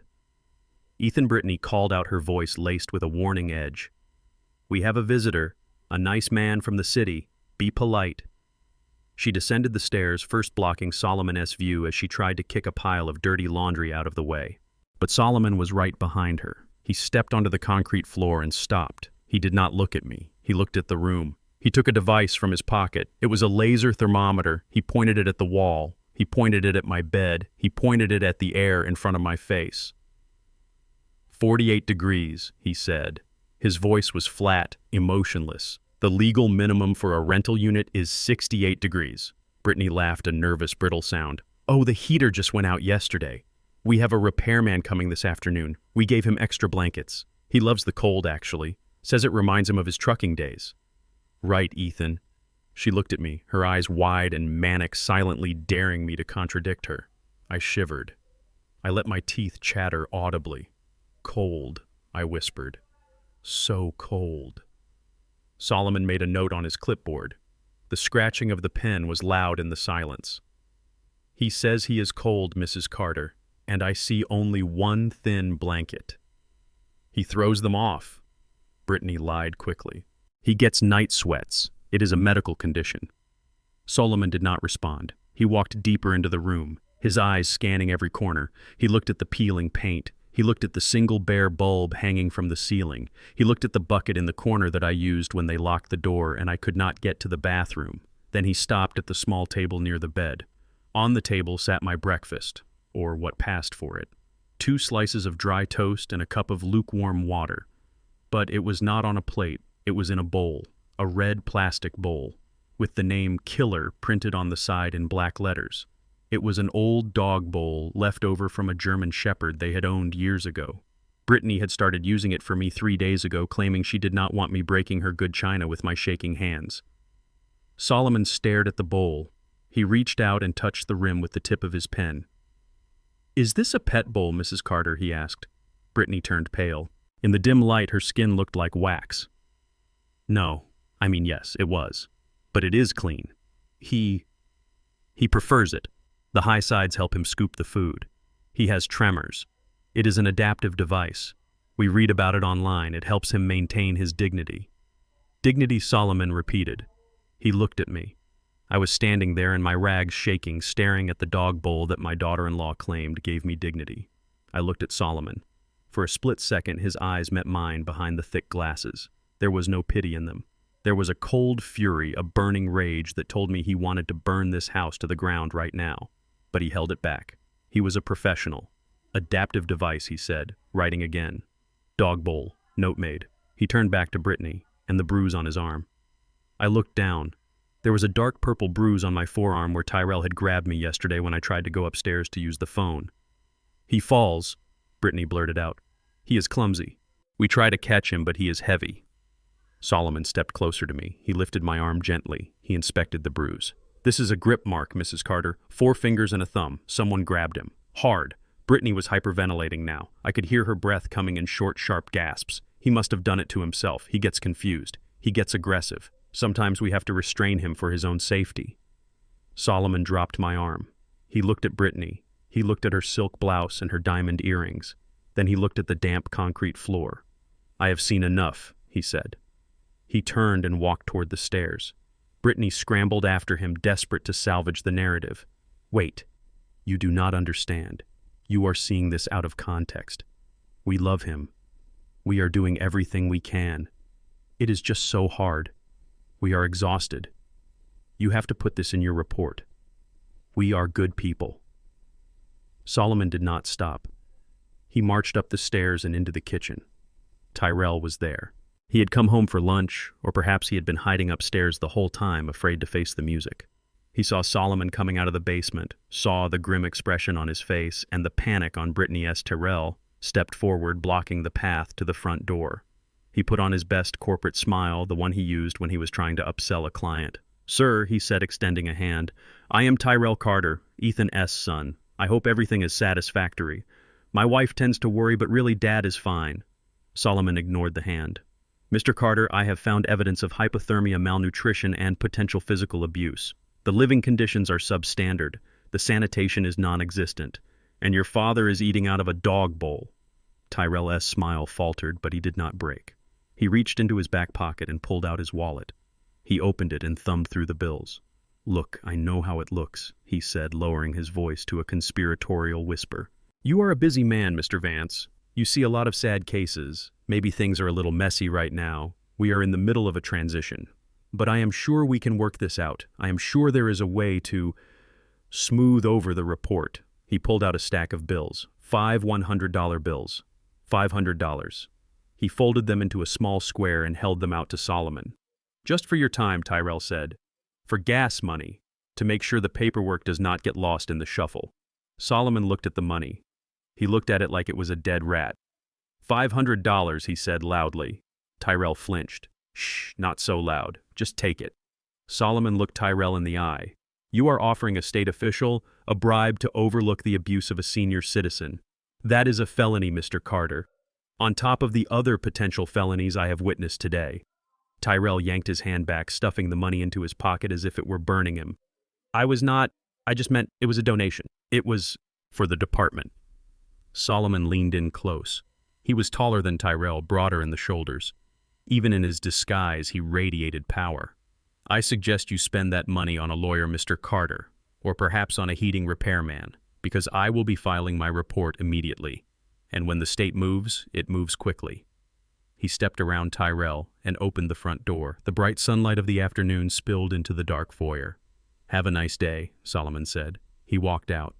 Tyrell and Brittany stood in the hallway, frozen. They looked at each other. The color had drained from both their faces. He is going to report us, Brittany whispered. They are going to come. They are going to take the house. Tyrell ran a hand over his face, wiping away sweat. No, he said, his voice shaking. No. Bureaucracy is slow. It takes weeks for them to process a report. We have time. Time for what Brittany asked. Time to get rid of him, Tyrell said. We cannot wait for the state. We have to move him now, today. If he is not here when they come back, there is no case. We claim he wandered off. We claim we sent him to a private facility. We just need him gone. He turned and looked at the basement door. Pack his things, Tyrell ordered. Call the movers. I do not care what it costs. Get a van. We are driving him to Green Valley tonight. I heard them from the bottom of the stairs. I heard the panic in their voices. They thought they were reacting. They thought they were taking control. They did not know they were dancing to my tune. I sat on my bed and waited. Solomon had played his part perfectly. The trap was sprung. Now it was time for the final act. The chaos began exactly 3 minutes after Solomon left. I heard the lock on the basement door disengage with a violence that rattled the frame. Brittany did not walk down the stairs. She stormed down. Her footsteps were heavy, frantic, and erratic. She was no longer the composed social climber trying to impress the neighbors. She was a cornered animal, terrified of the cage she saw closing around her. "Get up!" she screamed, her voice shrill and breaking. "Get up right now!" She was holding a black garbage bag in one hand and my old canvas suitcase in the other. She threw the suitcase at my feet. It hit the concrete with a dull thud, kicking up dust. "Pack," she ordered. "You are leaving. Now." I sat up slowly. I did not hurry. My lack of urgency seemed to infuriate her even more. She grabbed the garbage bag and began tearing open my drawers. She pulled out my socks, my underwear, my faded flannel shirts, and shoved them into the bag. She did not fold them. She did not care. To her, these were not my belongings. They were evidence. They were the incriminating artifacts of the crime she had committed against me, and she wanted them gone. "You did this," she hissed, glaring at me as she swept my toiletries into the trash bag. "You called them, didn't you? You called the state. You tried to ruin us, after everything we did for you, after we gave you a roof over your head." I looked at her calmly. "I did not call anyone, Brittany," I said, my voice steady. "The neighbors have eyes. People talk. Perhaps they saw how thin I was getting." She let out a sound of pure frustration. "Liar," she spat. "You want to destroy Tyrell. You have always been jealous of him. Jealous of his success. Jealous that he made something of himself while you just drove trucks. Well, you are not going to drag him down with you. We are not going to jail because you decided to play the victim." She grabbed the bag and the suitcase and hauled them up the stairs. "Get dressed," she yelled over her shoulder. "If you are not out of this house in 10 minutes, I am calling the police and telling them you attacked me. I will have you arrested, Ethan. Do not test me." I listened to her stomp up into the kitchen. I heard the back door open. I heard the sound of my things hitting the wet grass of the backyard. She wasn't just evicting me. She was trying to erase my existence from the property. I stood up. I walked to the small closet in the corner. It was the only place she hadn't ransacked, probably because she forgot it was there. Inside, hanging in a plastic dry cleaning bag, was my black suit. It was the suit I had worn to Beatrice's funeral. It was the suit I had worn when I signed the papers to incorporate Carter Logistics 40 years ago. It was heavy wool, dark as midnight, and tailored to perfection. It was the uniform of a man who demanded respect. I stripped off the rags I had been wearing, the stained t-shirt and the baggy sweatpants. I washed my face in the small sink, scrubbing away the grime and the act I had maintained for weeks. I shaved quickly but carefully. I put on the white dress shirt. I buttoned the cuffs. I pulled on the trousers. I tightened the belt. I slipped into the jacket. It settled onto my shoulders like armor. I tied my tie a perfect Windsor knot. I looked in the cracked mirror. The old, frail man was gone. The eyes that stared back were hard, clear, and dangerous. Ethan, the burden, was dead. Ethan, the chairman, had returned. I walked up the stairs. The house was silent now. The frantic energy had dissipated, leaving behind a tense, fearful quiet. I walked through the kitchen. I saw the empty space on the counter where the dog bowl had been. Brittany had already hidden it. I opened the back door and stepped out onto the patio. My clothes were scattered across the lawn. Shirts hung from the bushes. Socks were trampled into the mud.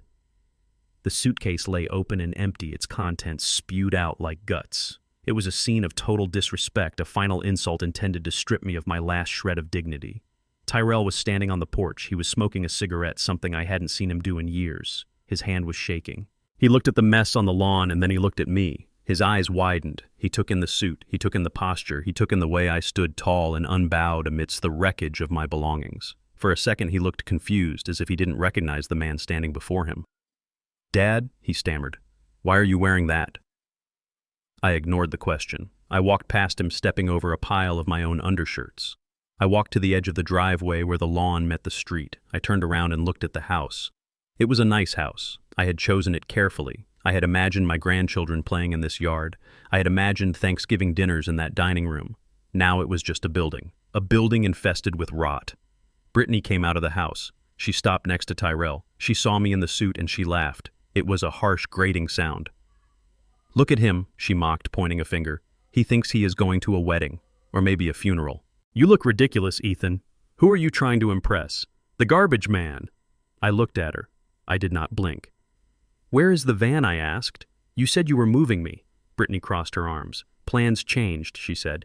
The van is too expensive, and frankly, I do not want to share a confined space with you for 2 hours. You can take the bus, or walk. I do not care. Just get off my property. She pointed to the street. Go! She screamed. Get out! I looked at Tyrell. He was looking at his shoes. He took a drag of the cigarette and flicked the ash onto the porch I had paid for. Tyrell, I said.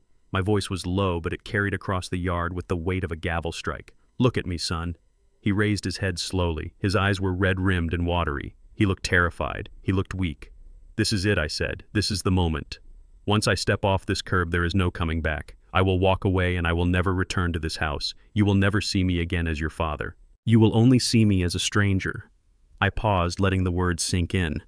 Are you sure, Tyrell? Are you absolutely sure this is how you want to end it? Tyrell looked at Brittany. She glared at him silently, daring him to speak silently, threatening him with her anger. Then he looked at the house. He looked at the neighborhood. He looked at the life he thought he was protecting. He looked back at me, and in his eyes, I saw the final death of his conscience. It is for the best, Dad, he said, his voice cracking. We cannot handle you anymore. You need professional help. We are doing this for you. Just go. Please. Just go. He turned his back on me. He walked into the house and closed the door. The sound of the latch clicking shut was the final punctuation mark on our relationship. It was over. The son I loved was gone, consumed by the coward I saw before me. Brittany smirked. You heard him, she said triumphantly. He chose. Now leave. Take your trash and get out of my sight. I nodded slowly. Very well, I said. I turned away from the house. I did not pick up the clothes. I left the shirts in the mud. I left the socks in the grass. I left the empty suitcase open to the sky. I did not need them where I was going. They were the costumes of a role I was no longer playing. I walked to the curb. I stood there looking down the long street lined with oak trees. The neighbors were watching. I could see the curtains twitching in the house across the street. I could see Mrs. Higgins peering out from behind her blinds. They had heard the screaming. They had seen the clothes flying. They were witnessing the fall of Ethan Carter, or so they thought. I checked my watch. It was an old Timex I wore for the act, but the time was accurate. It was 10:30 a.m., right on time. At the end of the block, a shape turned the corner. It was long and sleek and black. It moved with a silent, predatory grace. The sunlight glinted off the polished chrome grille. It was a Lincoln Continental, not a rental, not a taxi. It was a custom armored executive sedan with tinted windows so dark they looked like ink. It rolled down the street like a shark gliding through deep water. I heard the front door open behind me. Brittany had come back out, probably to yell at me for loitering. "What are you waiting for?" she screeched. "A bus. The stop is 2 blocks that way. Move." The Lincoln slowed. It pulled up to the curb right in front of me. The engine purred, a low, powerful rumble that vibrated in your chest. Brittany stopped talking. Her mouth hung open. She stared at the car. It was out of place in this neighborhood of leased SUVs and sensible sedans. It was a vehicle that screamed power and money. Old money. Serious money. The rear door of the Lincoln opened. A man stepped out. He was huge, easily 6'5", built like a linebacker in a suit that cost more than Tyrell's car. He wore dark sunglasses and an earpiece. He walked around the car and stood in front of me. He did not look at the clothes on the lawn. He did not look at the screaming woman on the porch. He looked only at me. He bowed. It was a slight, respectful bow of the head. "Good morning, Mr. Chairman," he said, his voice deep and respectful. "Good morning, Marcus," I replied. Marcus reached out and opened the rear door for me, holding it wide. The interior was cream leather and walnut wood. A bottle of sparkling water and a crystal glass waited in the cup holder. I turned back to the house one last time. Brittany was frozen on the porch. Her eyes were bulging. She looked from the car to me and back to the car. Her brain was trying to process the data and failing. The old man in the basement, the billionaire S car, the bodyguard. It did not compute. Tyrell had come back out, drawn by the silence. He stood next to her. His cigarette fell from his lips and landed on the doormat unnoticed. "Dad," he whispered. "Dad, whose car is that?" I looked at him. I looked at the fear and confusion dawning on his face. "You wanted me to leave Tyrell," I said, my voice carrying clearly across the lawn. "You wanted me to find somewhere else to live." I stepped toward the car. "I am granting your wish." I got into the back seat. The leather was soft and cool. The air conditioning smelled of vanilla and power. Marcus closed the door. The sound was solid, heavy, and final. It shut out the noise of the suburbs. It shut out the whining of my daughter-in-law. It shut out the weakness of my son. I lowered the window just an inch. Brittany and Tyrell were running down the driveway now, stumbling over my discarded clothes. "Wait," Tyrell yelled. "Dad, wait." "What is going on?" Marcus got into the driver's seat. He looked at me in the rearview mirror. "Where to, sir?" he asked. "Take me to the tower, Marcus," I said. The engine growled. The car pulled away from the curb, smoothly, effortlessly, leaving my son and his wife standing in the middle of the street, surrounded by dirty laundry, staring at the taillights of the future they had just thrown away. The window hummed as it slid down another few inches, revealing my face to the two people panting on the curb. Brittany and Tyrell stood there, framed by the dirty laundry they had thrown onto the lawn, looking like refugees from a disaster of their own making. I watched them with a detached curiosity. The panic in their eyes was real, but it was not the panic of losing a father. It was the panic of losing an asset. They were trying to calculate the value of the car, the cost of the suit, and the identity of the driver. Their mental abacus was clicking furiously, trying to reconcile the pauper in the basement with the king in the limousine. "Get in," I said. My voice was not the raspy whisper I had used for months. It was a command, low resonant and leaving no room for argument. Brittany blinked, her mouth opening and closing like a fish on a dock. "Get in," she repeated, her voice high and incredulous. "Into that. Whose car is this, Ethan? Did you steal it? Is this some kind of prank?" "We have unfinished business," I said, ignoring her questions. "You wanted me out. I am out. But there are papers to sign, final settlements regarding the accounts you were so interested in, unless you want to leave things unresolved." I saw the greed flicker in her eyes. It was a reflex as automatic as breathing. She heard the word settlements, and her mind immediately jumped to money. She thought I was going to hand over the rest of the cash I had used to buy the Rolex. She thought this was my way of buying their forgiveness, of buying my way back into the warmth of the house. Tyrell looked at the car with a different kind of hunger. He was looking at the chrome, the tinted glass, the sheer mass of the vehicle. He was a man who measured worth in horsepower and leather, and this car was worth more than his life. "Dad," he said, stepping forward, "we just want to talk. We can talk inside. We will talk on the way," I said. Marcus unlocked the doors. There was a heavy mechanical thud as the locks disengaged. I gestured to the empty seats opposite me. "Get in," I repeated. "Or I leave, and the opportunity leaves with me." Brittany grabbed Tyrell's arm. Her nails dug into his jacket. "Get in," she hissed under her breath, loud enough for me to hear. "He probably has the cash on him. We need to get that money before he does something stupid with it." They scrambled for the door. Tyrell opened it, and the smell of their desperation wafted in, mixing poorly with the scent of fine leather and conditioned air. They climbed in awkwardly, stumbling over their own feet, awed by the plush interior. They sat on the bench seat facing me, looking small and out of place, like children allowed to sit at the adults' table for the first time. Marcus closed the door. The silence was instantaneous. The world outside, the screaming neighbors, the wind, the shame of the eviction vanished. We were in a capsule of absolute power. "Drive, Marcus," I said into the intercom. The Lincoln surged forward. It did not jerk or rumble. It simply began to exist in a different location. We glided away from the curb, leaving the house and the scattered clothes behind. I pressed a button on the armrest. A panel slid open, revealing a crystal decanter and 2 heavy tumblers. The amber liquid inside sloshed gently as the car turned the corner. Brittany stared at the bar. She stared at my hands as I reached out and lifted the decanter. My hands were steady. There was no tremor, no shake, no sign of the infirmity I had feigned for weeks. I poured a measure of the liquid into a glass. It was a 30-year-old single malt scotch, smooth as silk and smoky as a peat fire. I took a sip, letting the warmth spread through my chest.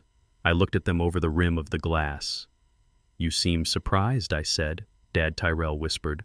Your hands. You aren't shaking." I lowered the glass. I set it down on the walnut console with a soft click. I never shook, Tyrell, I said. I shook because you expected me to shake. I shook because it made you feel powerful to see me weak. It is amazing what the human body can do when it needs to survive a predator. Brittany bristled, her natural arrogance trying to reassert itself in the face of my transformation. Stop playing games, Ethan, she snapped, though her voice lacked its usual bite. What is going on? Who paid for this car? Did you spend the rest of your savings on a rental just to show off? That money was for us, for your care. I laughed. It was a dry, dark sound. My savings, I asked. You mean the $50,000 in the passbook? The money you thought was my entire life's work. I leaned forward. The space between us shrank. The air in the car seemed to grow heavier, charged with the static of my authority. That was petty cash, Brittany. That was the money I keep in a drawer for rainy days. That was not my savings. That was bait. Bait, she breathed. And you took it, I said. You took it hook, line, and sinker. You stole. You lied. You plotted. You looked at a man you thought was helpless and you decided to pick his bones clean. I poured another splash of scotch. I swirled it, looking at the golden vortex. You judged me by my clothes, I continued. You judged me by my silence. You thought because I drove a truck for 40 years that I was simple. You thought because I lived in a basement that I was poor. You forgot the first rule of wealth, Tyrell. I looked at my son. He was pale, sweating his eyes wide and terrified. What rule? He croaked. True wealth does not scream, I said. It whispers. And you two were too loud to hear it. The car accelerated, merging onto the highway. We were heading toward the city, toward the skyline that rose like a jagged range of glass and steel against the horizon. Where are we going? Tyrell asked, his voice trembling. This isn't the way to the bank. We are going to my office, I said. Office, Brittany scoffed, trying to find her footing. What office? The dispatch center. Are you going to introduce us to your dispatcher friends? I ignored her. I pressed a button and the privacy partition between us and the driver lowered a few inches. Marcus, I said, how is the stock performing today? Up 3 points, sir, Marcus replied, his voice calm and professional. The merger news from the West Coast division has been received well by the market. Excellent, I said. Raise the partition. The glass slid back up. Brittany stared at me. Merger, she whispered. What merger? I sat back, crossing my legs. I adjusted the cuff of my jacket, revealing the Patek Philippe watch I had worn for special occasions for 20 years. It was worth more than their car. You will see, I said. We entered the city. The shadows of the skyscrapers fell over the car. We wove through the traffic, moving with the assurance of a vehicle that knows it owns the road. We turned onto Peachtree Street, the heart of the financial district. The car slowed. We approached a massive glass tower that dominated the block. It was 60 stories of blue reflective glass soaring into the clouds. A plaza with fountains and sculptures fronted the building. It was a fortress of commerce. Tyrell looked out the window. He knew this building.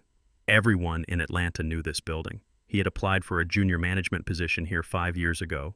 He had been rejected. He had applied again 3 years ago. Rejected again.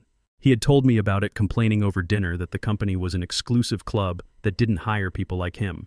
He looked at the massive steel letters mounted on the granite wall of the plaza. CARTERLOGISTICS, Carter Logistics. He froze. His eyes locked on the name. Then they darted to me, then back to the name. The gears in his mind were grinding, trying to bridge the gap between the father he knew and the name on the building. Carter, he whispered. Carter Logistics. The car turned into the circular driveway reserved for executives. Security guards in dark suits stepped forward. They did not stop the car. They saluted. The Lincoln came to a smooth halt right in front of the main glass doors. I finished my scotch. I set the glass down. Brittany looked out the window, her mouth agape. Why are we here? She asked, her voice trembling with a dawning horror. This is a Fortune 500 company, Ethan. We can't just park here. They will tow us. I looked at her. I looked at the fear in her eyes, the sudden realization that she was a very small fish who had just swum into the mouth of a whale. They will not tow us, I said. I opened the door. The sounds of the city rushed in, but they were distant, respectful. Tyrell was still staring at the sign. His face was gray. He looked like a man who had just seen a ghost. Dad, he said, his voice barely audible. Carter. That is a common name. I stepped out of the car. I stood up to my full height, smoothing my jacket. I looked down at my son huddled in the back seat of my car in front of my building. "It is my name, son," I said. I turned and walked toward the revolving doors. "Come," I called back to them. "Do not make me wait." The board does not like to be kept waiting. I did not look back to see if they followed. I knew they would. Gravity was pulling them now, the gravity of power. They were caught in my orbit, and they were about to crash into the surface. The revolving doors spun with a heavy, hushed whoosh, sealing away the noise of the street and depositing us into a cathedral of commerce. The lobby of Carter Logistics Plaza was a cavernous space of Italian marble and soaring glass walls that stretched up 3 stories to a vaulted ceiling. The air was cool and smelled of expensive polish and ambition. It was a space designed to intimidate, to impress, and to declare dominance. I walked onto the white marble floor, my footsteps clicking rhythmically, a sound I had not made in years. Behind me, I heard the hesitant scuffling of Tyrell and Brittany. They walked close together, huddled like children entering a haunted house. They looked up at the massive digital ticker tape running along the mezzanine level, displaying the company's stock price in glowing green numbers. They looked at the security desk, which was manned not by rent-a-cops, but by armed professionals in dark suits. As I moved toward the center of the atrium, the hum of the lobby changed. It did not go silent. It shifted. The casual chatter of employees on their coffee breaks stopped. Heads turned. Phones were lowered. A ripple of recognition spread outward from the center of the room like a wave. A young man in a sharp blue suit, a junior analyst by the look of him, was walking toward the exit with a coffee in hand. He looked up, saw me, and froze. His eyes went wide. He quickly shifted his cup to his left hand and straightened his tie. He stepped aside, bowing his head slightly. "Good morning, Mr. Chairman," he said, his voice respectful and clear. I nodded. "Good morning, son." That was the spark. Suddenly, the entire lobby seemed to mobilize. The security guards at the main desk stepped out from behind their stations, standing at attention. The receptionist, a woman named Sarah, who had been with the company for 15 years, stood up and smoothed her skirt. "Welcome back, Mr. Carter." Sarah called out, her smile genuine and warm. "We have missed you, sir." "Thank you, Sarah," I replied, not breaking my stride. "Is the boardroom prepped?" "It is waiting for you, sir," she confirmed. I walked past a group of executives near the elevators. They were men and women in power suits, people who controlled budgets larger than the GDP of small nations. When they saw me, they stopped their conversation immediately. They turned and acknowledged me with nods of deep respect. There was no mockery here. There was no whispering about the old man. Here I was, the sun around which their careers orbited. I heard a gasp behind me. It was Brittany. She had stopped walking. She was staring at a large bronze bust on a pedestal near the fountain. It was a sculpture of a man in his prime, strong-jawed and determined. The plaque beneath it read, "Ethan Carter, founder and chairman." Visionary. She looked from the bronze face to my face. The resemblance was undeniable. The truth was hitting her not as a thought, but as a physical blow. Her legs wobbled. She reached out and grabbed Tyrell's arm to steady herself, her fingernails digging into his sleeve. Tyrell was not looking at the statue. He was looking at the people. He was looking at the respect in their eyes. He was seeing the way they deferred to me, the way they made a path for me without being asked. He was realizing that the man he had treated as a nuisance, the man he had banished to a damp basement, was a god in this world. His face was the color of old ash. His lips moved, but no sound came out. He looked like he was going to vomit. The realization was too big for him. It was rewriting his entire history. Every memory of me driving a truck, every memory of my grease-stained hands was now being overlaid with this reality. He realized that my labor had not been a necessity of poverty, but the foundation of an empire. "Come," I said without turning around. "The elevator is this way." I led them past the bank of public elevators to a single set of doors at the far end of the hall. There was no call button. There was only a biometric scanner. I placed my hand on the panel.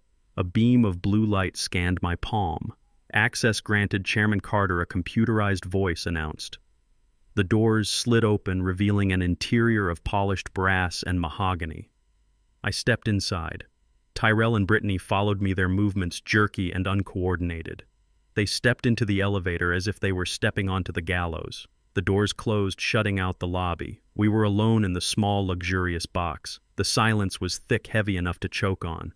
I pressed the button for the 60th floor. The elevator began to rise. It was smooth, so smooth you could barely feel the movement, but the numbers on the display ticked upward rapidly. Floor 10, floor 20, floor 30. Brittany was breathing fast, shallow gasps. She was pressed into the corner as far away from me as she could get. She looked at my suit, then at my watch, then at my face. She was trying to find the lie. She was desperate to find the trick. This is a joke, right? She whispered, her voice trembling. You hired actors. This is some sick, elaborate prank to teach us a lesson. You cannot own this. You are Ethan. You eat out of a dog bowl. I looked at her reflection in the brass doors. I ate out of a dog bowl because you put my food in it, Brittany, I said calmly. I lived in a basement because you put me there. Do not confuse my tolerance with my station. Floor 40. Floor 50. Tyrell spoke then. His voice was a ghost of a sound. I applied here, he said, staring at the floor numbers. 5 years ago, I applied for a mid-level management job in logistics. I didn't even get an interview. I got a rejection letter 2 days later. I know, I said. He looked at me, his eyes wide with betrayal. You knew, he asked. I saw the application, Tyrell, I said. It came across my desk. I review all management hires. You rejected me, he whispered. Your own son. I did not reject my son, I said, turning to face him. I rejected an applicant who was underqualified, entitled, and had a history of job hopping. I rejected a man who thought he deserved a corner office because of his last name, not his work ethic. If you had applied for a driver position or a warehouse job, I would have hired you. I would have let you work your way up.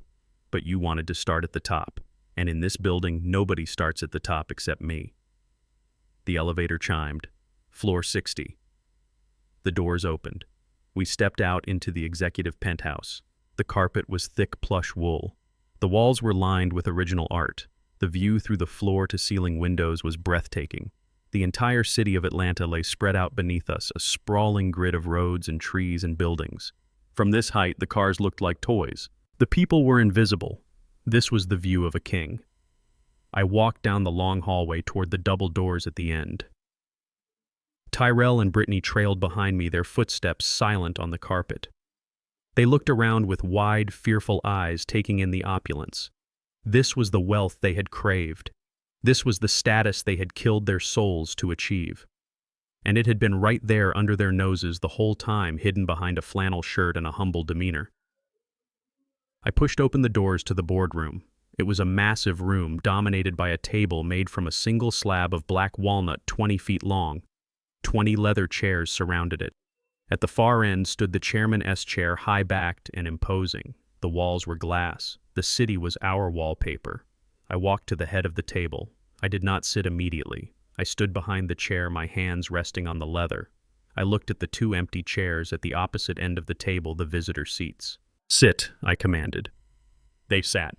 They collapsed into the chairs, really their legs giving out. They looked small at the end of that long table. They looked insignificant. I sat down. I leaned back, crossing my hands over my chest. I waited. The silence stretched. I let them stew in it. I let them look at the city below and realize how far they had fallen. I let them look at me and realize how badly they had miscalculated. Then the side door opened.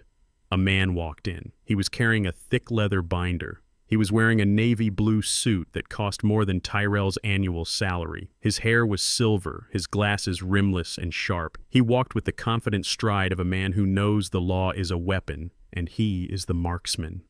Brittany gasped. Her hand flew to her mouth. Mr.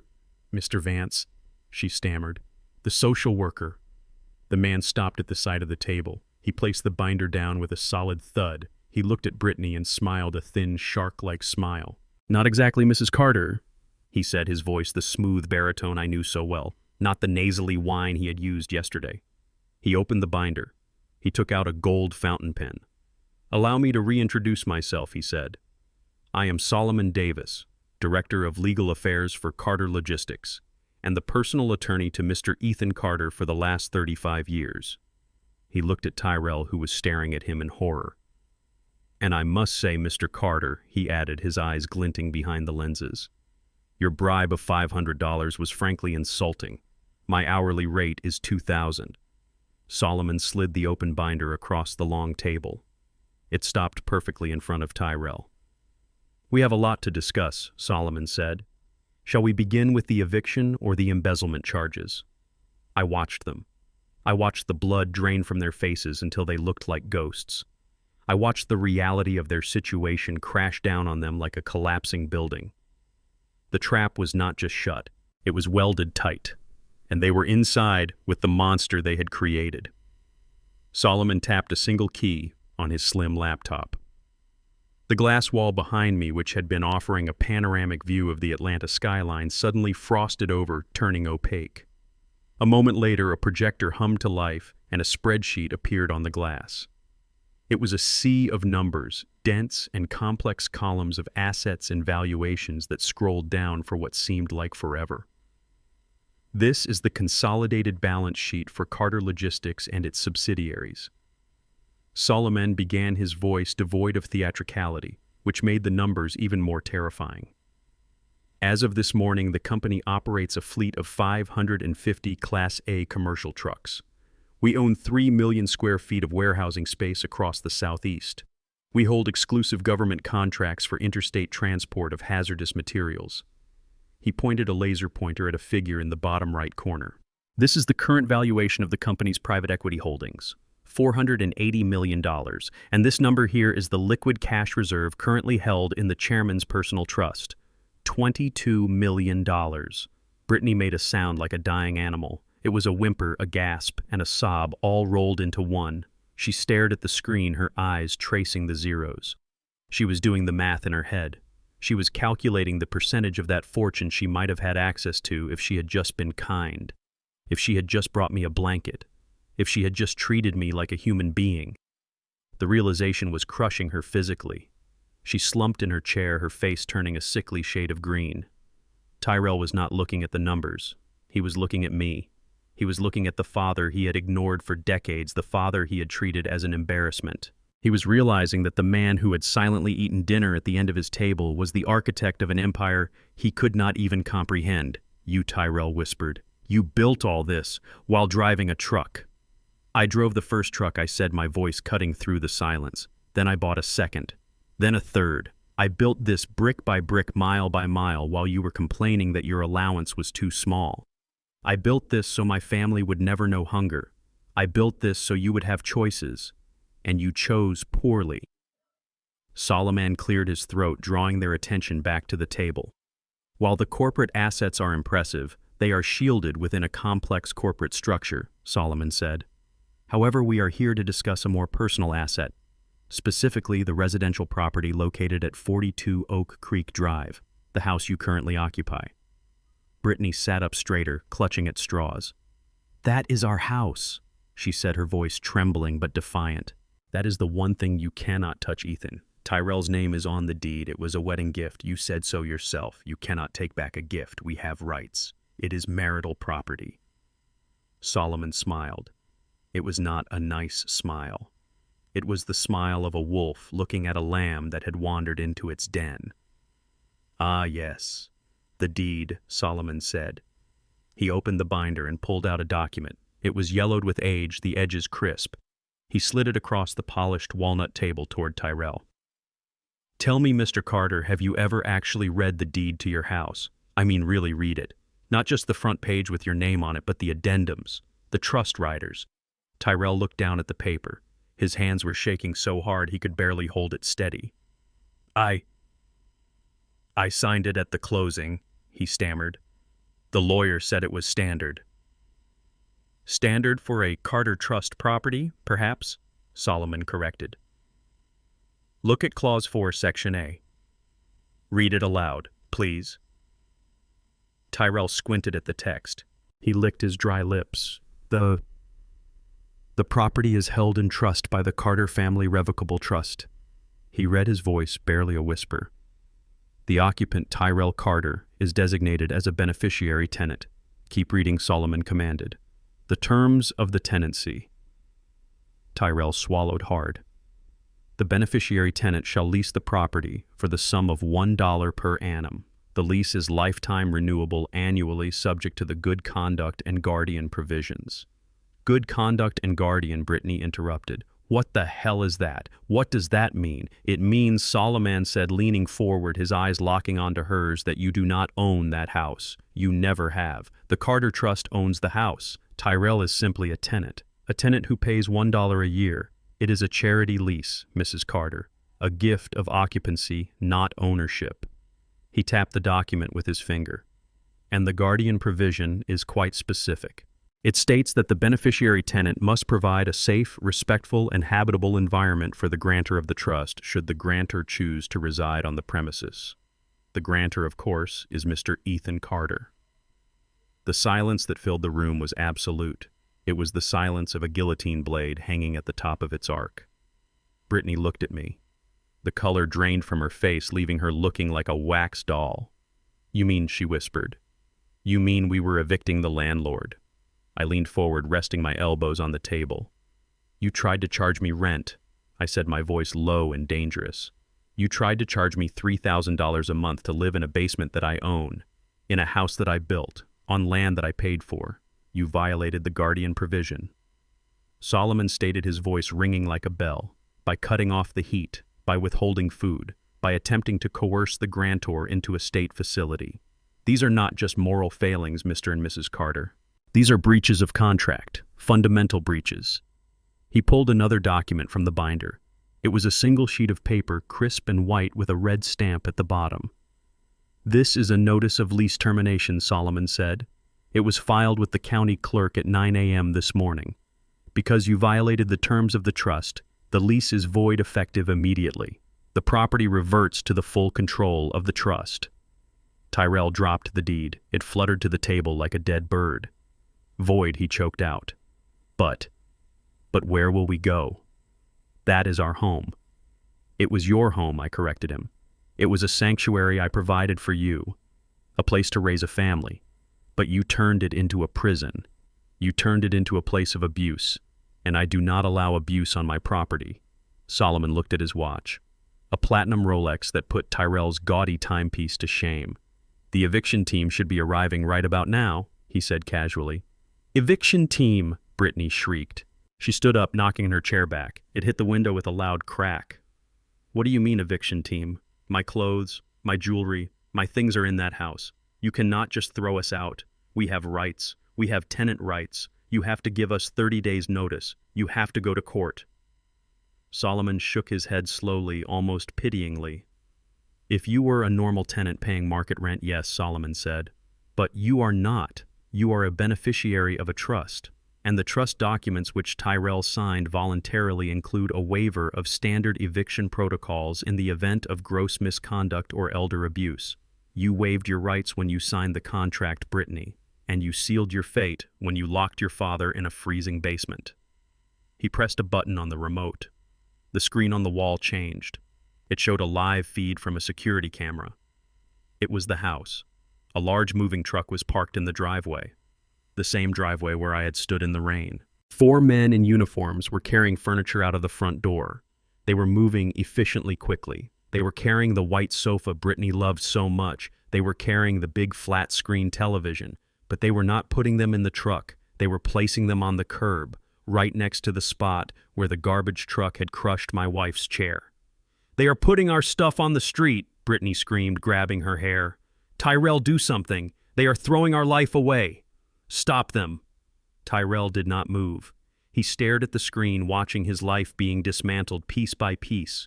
He saw his golf clubs being leaned against a mailbox. He saw his expensive espresso machine being set down on the asphalt. "It is raining," I said calmly, looking at the screen. "Just a drizzle.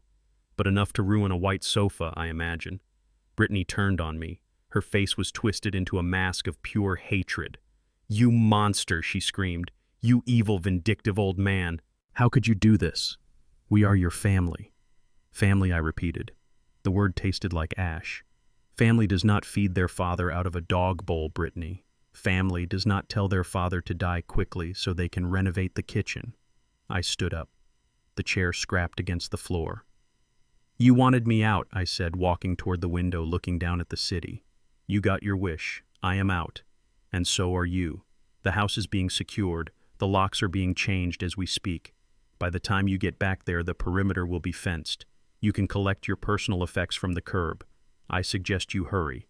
It looks like the rain is picking up." Tyrell looked up at me. His eyes were hollow. "Dad," he whispered, "please. We have nowhere to go. We have no savings. You know we have no savings. We will be homeless." I turned and looked at him. I looked at the man who had closed the curtains on me.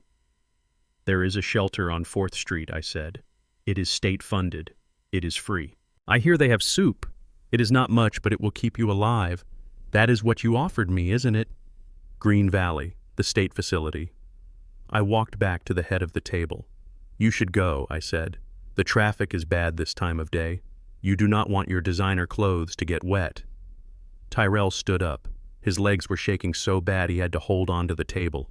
He looked at Solomon, then at me. He realized there was no negotiation. There was no mercy. The gavel had fallen. He grabbed Brittany's arm. She was still staring at the screen, watching the rain fall on her sofa. "Come on," he said, his voice dead. "We have to go." She let him lead her away. She walked like a zombie, her eyes glazed over with shock. They walked to the door of the boardroom. Before they left, I spoke one last time. "Tyrell." He stopped. He did not turn around. "Do not come back," I said. "The building has facial recognition. If you try to enter the lobby again, security will arrest you for trespassing. You are not welcome at Carter Logistics, and you are not welcome in my life." He nodded once, a small jerky motion. Then he opened the door and they walked out into the hallway, beginning the long descent from the penthouse to the pavement. I watched the door close. I looked at Solomon. He closed the binder. "That is the eviction handled," Sir Solomon said professionally. "Now, about the criminal charges." I sat back down. "Let's proceed," I said. The elevator doors were just beginning to close when a heavy hand interjected, stopping the brass panels from sealing Tyrell and Brittany inside. It was Marcus. He stood there like a wall of granite, his sunglasses reflecting the terrified faces of my son and daughter-in-law. "Mr. Carter is not finished," Marcus rumbled. They were marched back down the hallway. Brittany was hyperventilating, her heels dragging on the plush carpet. Tyrell looked like a man walking to the electric chair. They were pushed back into the boardroom, the heavy double doors sealing them in once again. I had not moved from my seat at the head of the table. I was sipping my water, watching the condensation run down the glass. "Sit," I said. They collapsed back into the chairs they had just vacated. They looked broken. They thought the eviction was the climax. They thought losing the house was the worst thing that could happen to them today. They were wrong. Losing the house was just a civil matter. What came next was criminal. Solomon placed a small black device on the center of the table. It was the digital voice recorder I had kept in my toolbox. He pressed play. The sound quality was crystal clear, amplified by the boardroom's acoustic system. "Die soon." Brittany's voice filled the room, loud and shrill and hateful. "Do us all a favor, Ethan. Die soon so we can finally live. You are a burden.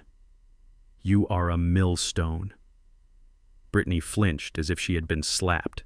She looked at the recorder, then at me, her eyes wide with shock.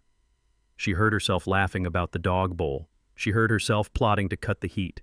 She heard Tyrell agreeing to send me to Green Valley. The recording played on. It played the conversation from the kitchen where they discussed selling the house. It played the moment Tyrell agreed to let me rot in a state facility. Solomon stopped the tape. The silence that followed was heavy with the weight of their guilt. In the state of Georgia, Solomon began, his voice clinical and cold. Elder abuse is not just a moral failing. It is a crime. Specifically under Title 30, Chapter 5 of the Official Code of Georgia, depriving an elder of essential services such as heat and food and inflicting mental anguish are felonies. He looked at Brittany. "You told him to die, Mrs. Carter. You consciously deprived him of heat in the winter.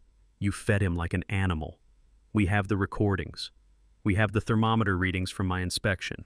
We have the testimony of the neighbor who saw you throwing his clothes. This is a solid case for aggravated abuse. Mandatory minimum sentencing is 5 years. Brittany began to shake. Her arrogance had evaporated, leaving behind a shivering husk of fear.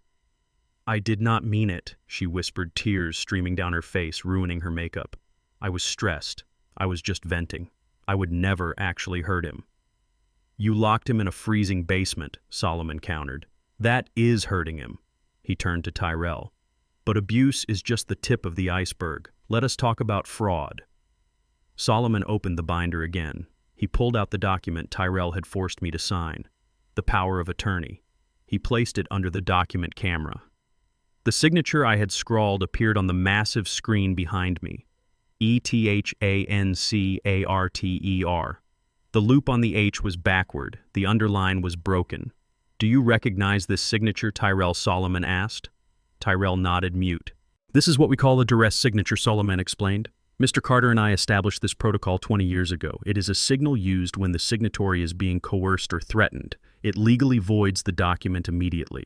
But the act of forcing him to sign it, attempting to use it to seize control of assets valued in the millions, that is attempted grand larceny.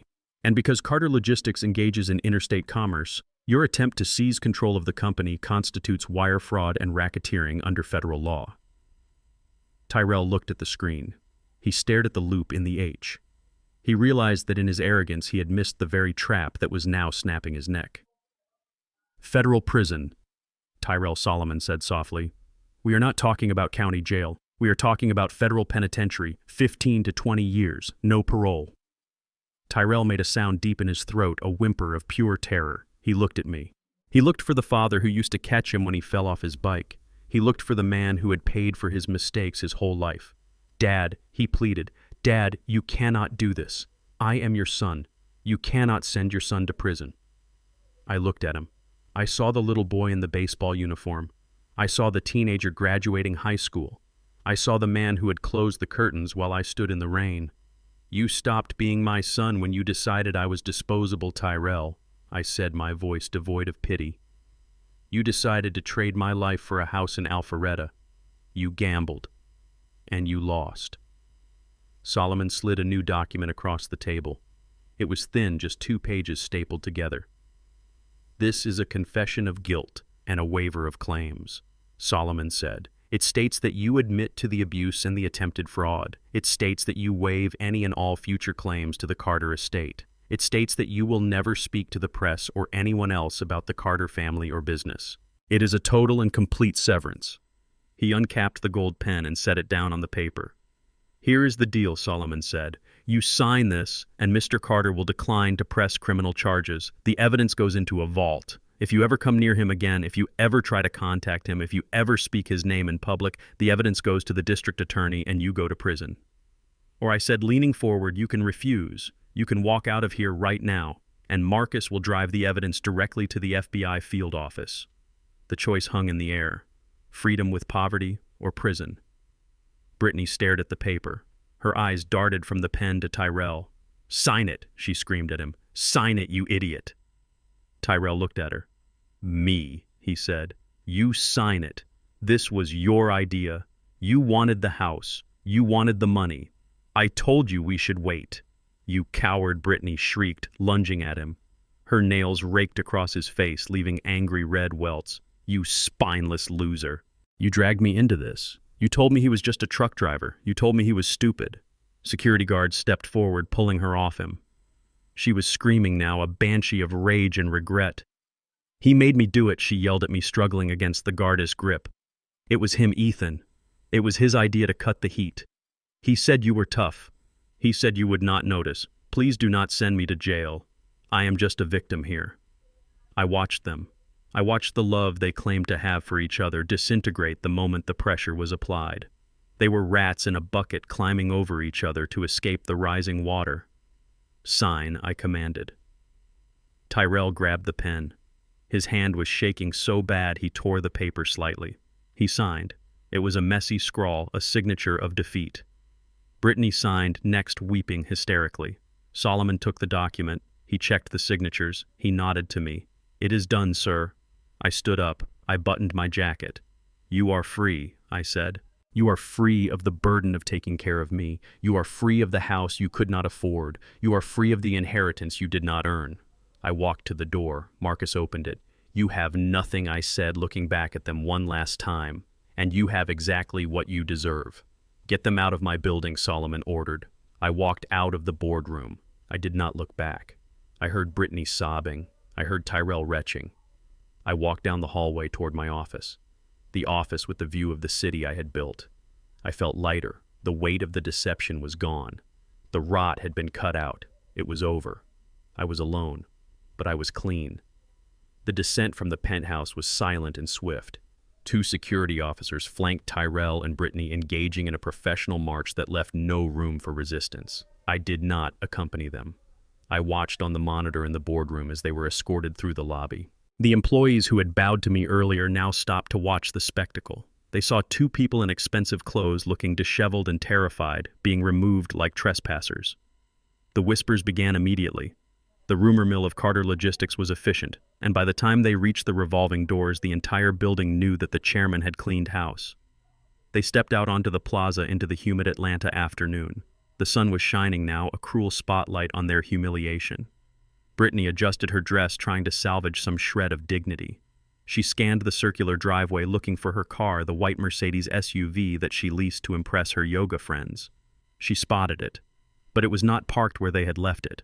It was raised at a 45-degree angle, its rear bumper hooked to the winch of a tow truck.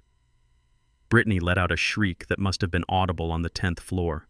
She broke away from the security guards and ran toward the truck, her high heels clacking on the pavement. "Stop!" she screamed, waving her arms. "What are you doing?" "That is my car. Put it down. You are scratching the bumper."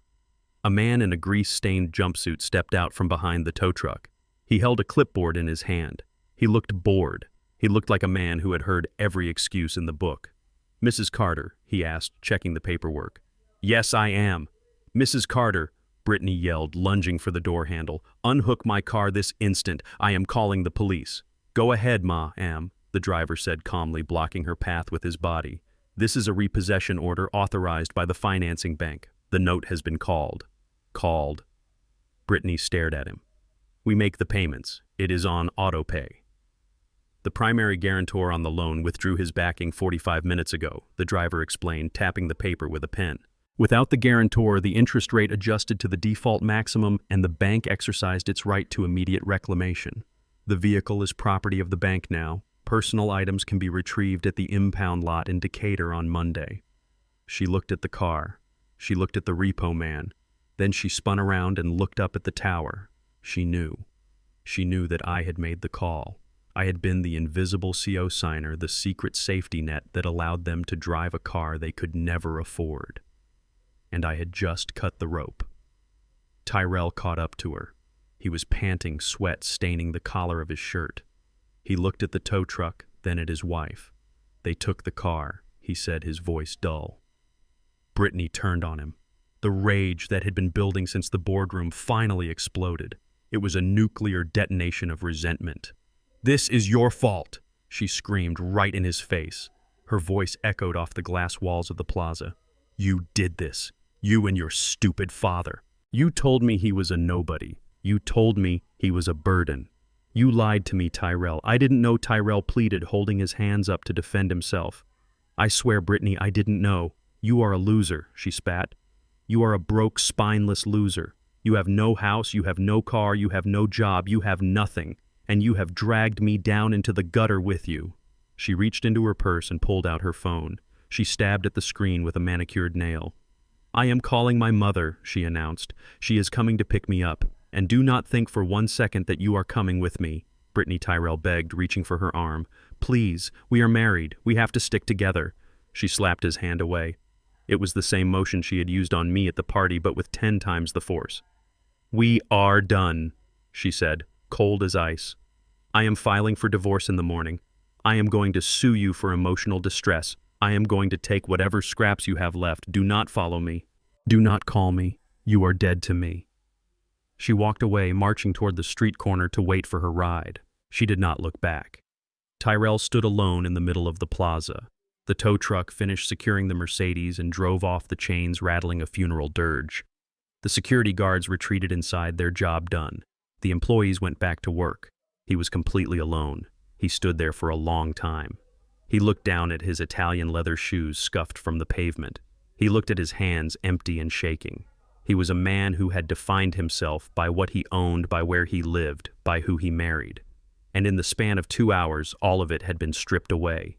He was not a husband. He was not a homeowner. He was not an executive. He slowly lifted his head. He looked up. He looked up the sheer vertical face of the glass tower. He counted the floors. 10, 20, 30, all the way up to 60. I was standing at the window. I knew he could not see me. To him, the building was just a monolith of reflected sky. But he knew I was there. He knew his father, the man he had tried to bury in a state facility, was looking down on him from the throne of a kingdom he had been too blind to see. He raised a hand. For a moment I thought he might shake his fist. I thought he might scream in anger. But he didn't. He just waved.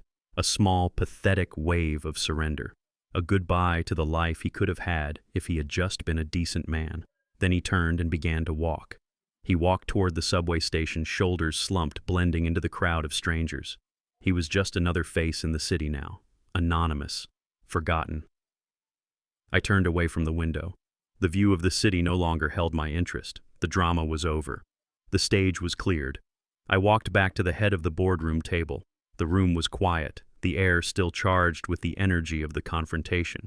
Solomon was sitting there organizing the papers back into his binder. He looked up as I approached. "They are gone, sir," he said. "Good," I replied. I sat down in the chairman's chair. It felt comfortable, familiar. It felt like where I belonged. But there was an emptiness in my chest, a hollow space where my son used to be. I had won the war, but the cost of victory was high. I had cut out the cancer, but I had lost a limb in the process. Solomon slid a final document across the table. It was heavy cream-colored paper bound in a blue folder. "The foundation papers, sir," he said softly. "As we discussed." I opened the folder. The text was elegant and precise. "The Beatrice Carter Foundation for Underprivileged Youth." I picked up the gold pen. I looked at the line for the initial endowment. I wrote the number, $22 million. It was the liquid cash I had baited them with. It was the money they had salivated over. Now it would go to children who had nothing. It would build schools.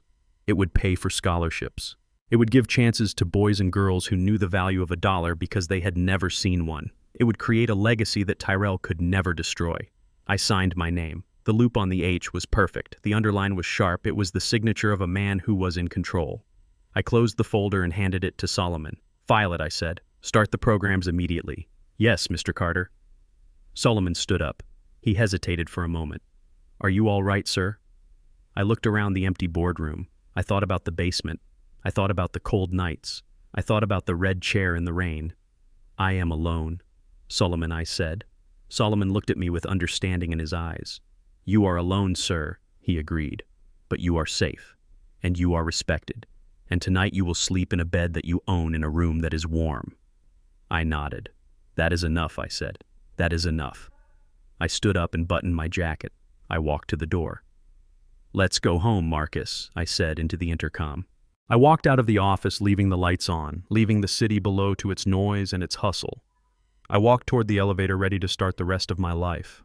A life without lies, a life without burdens, a life that was finally mine.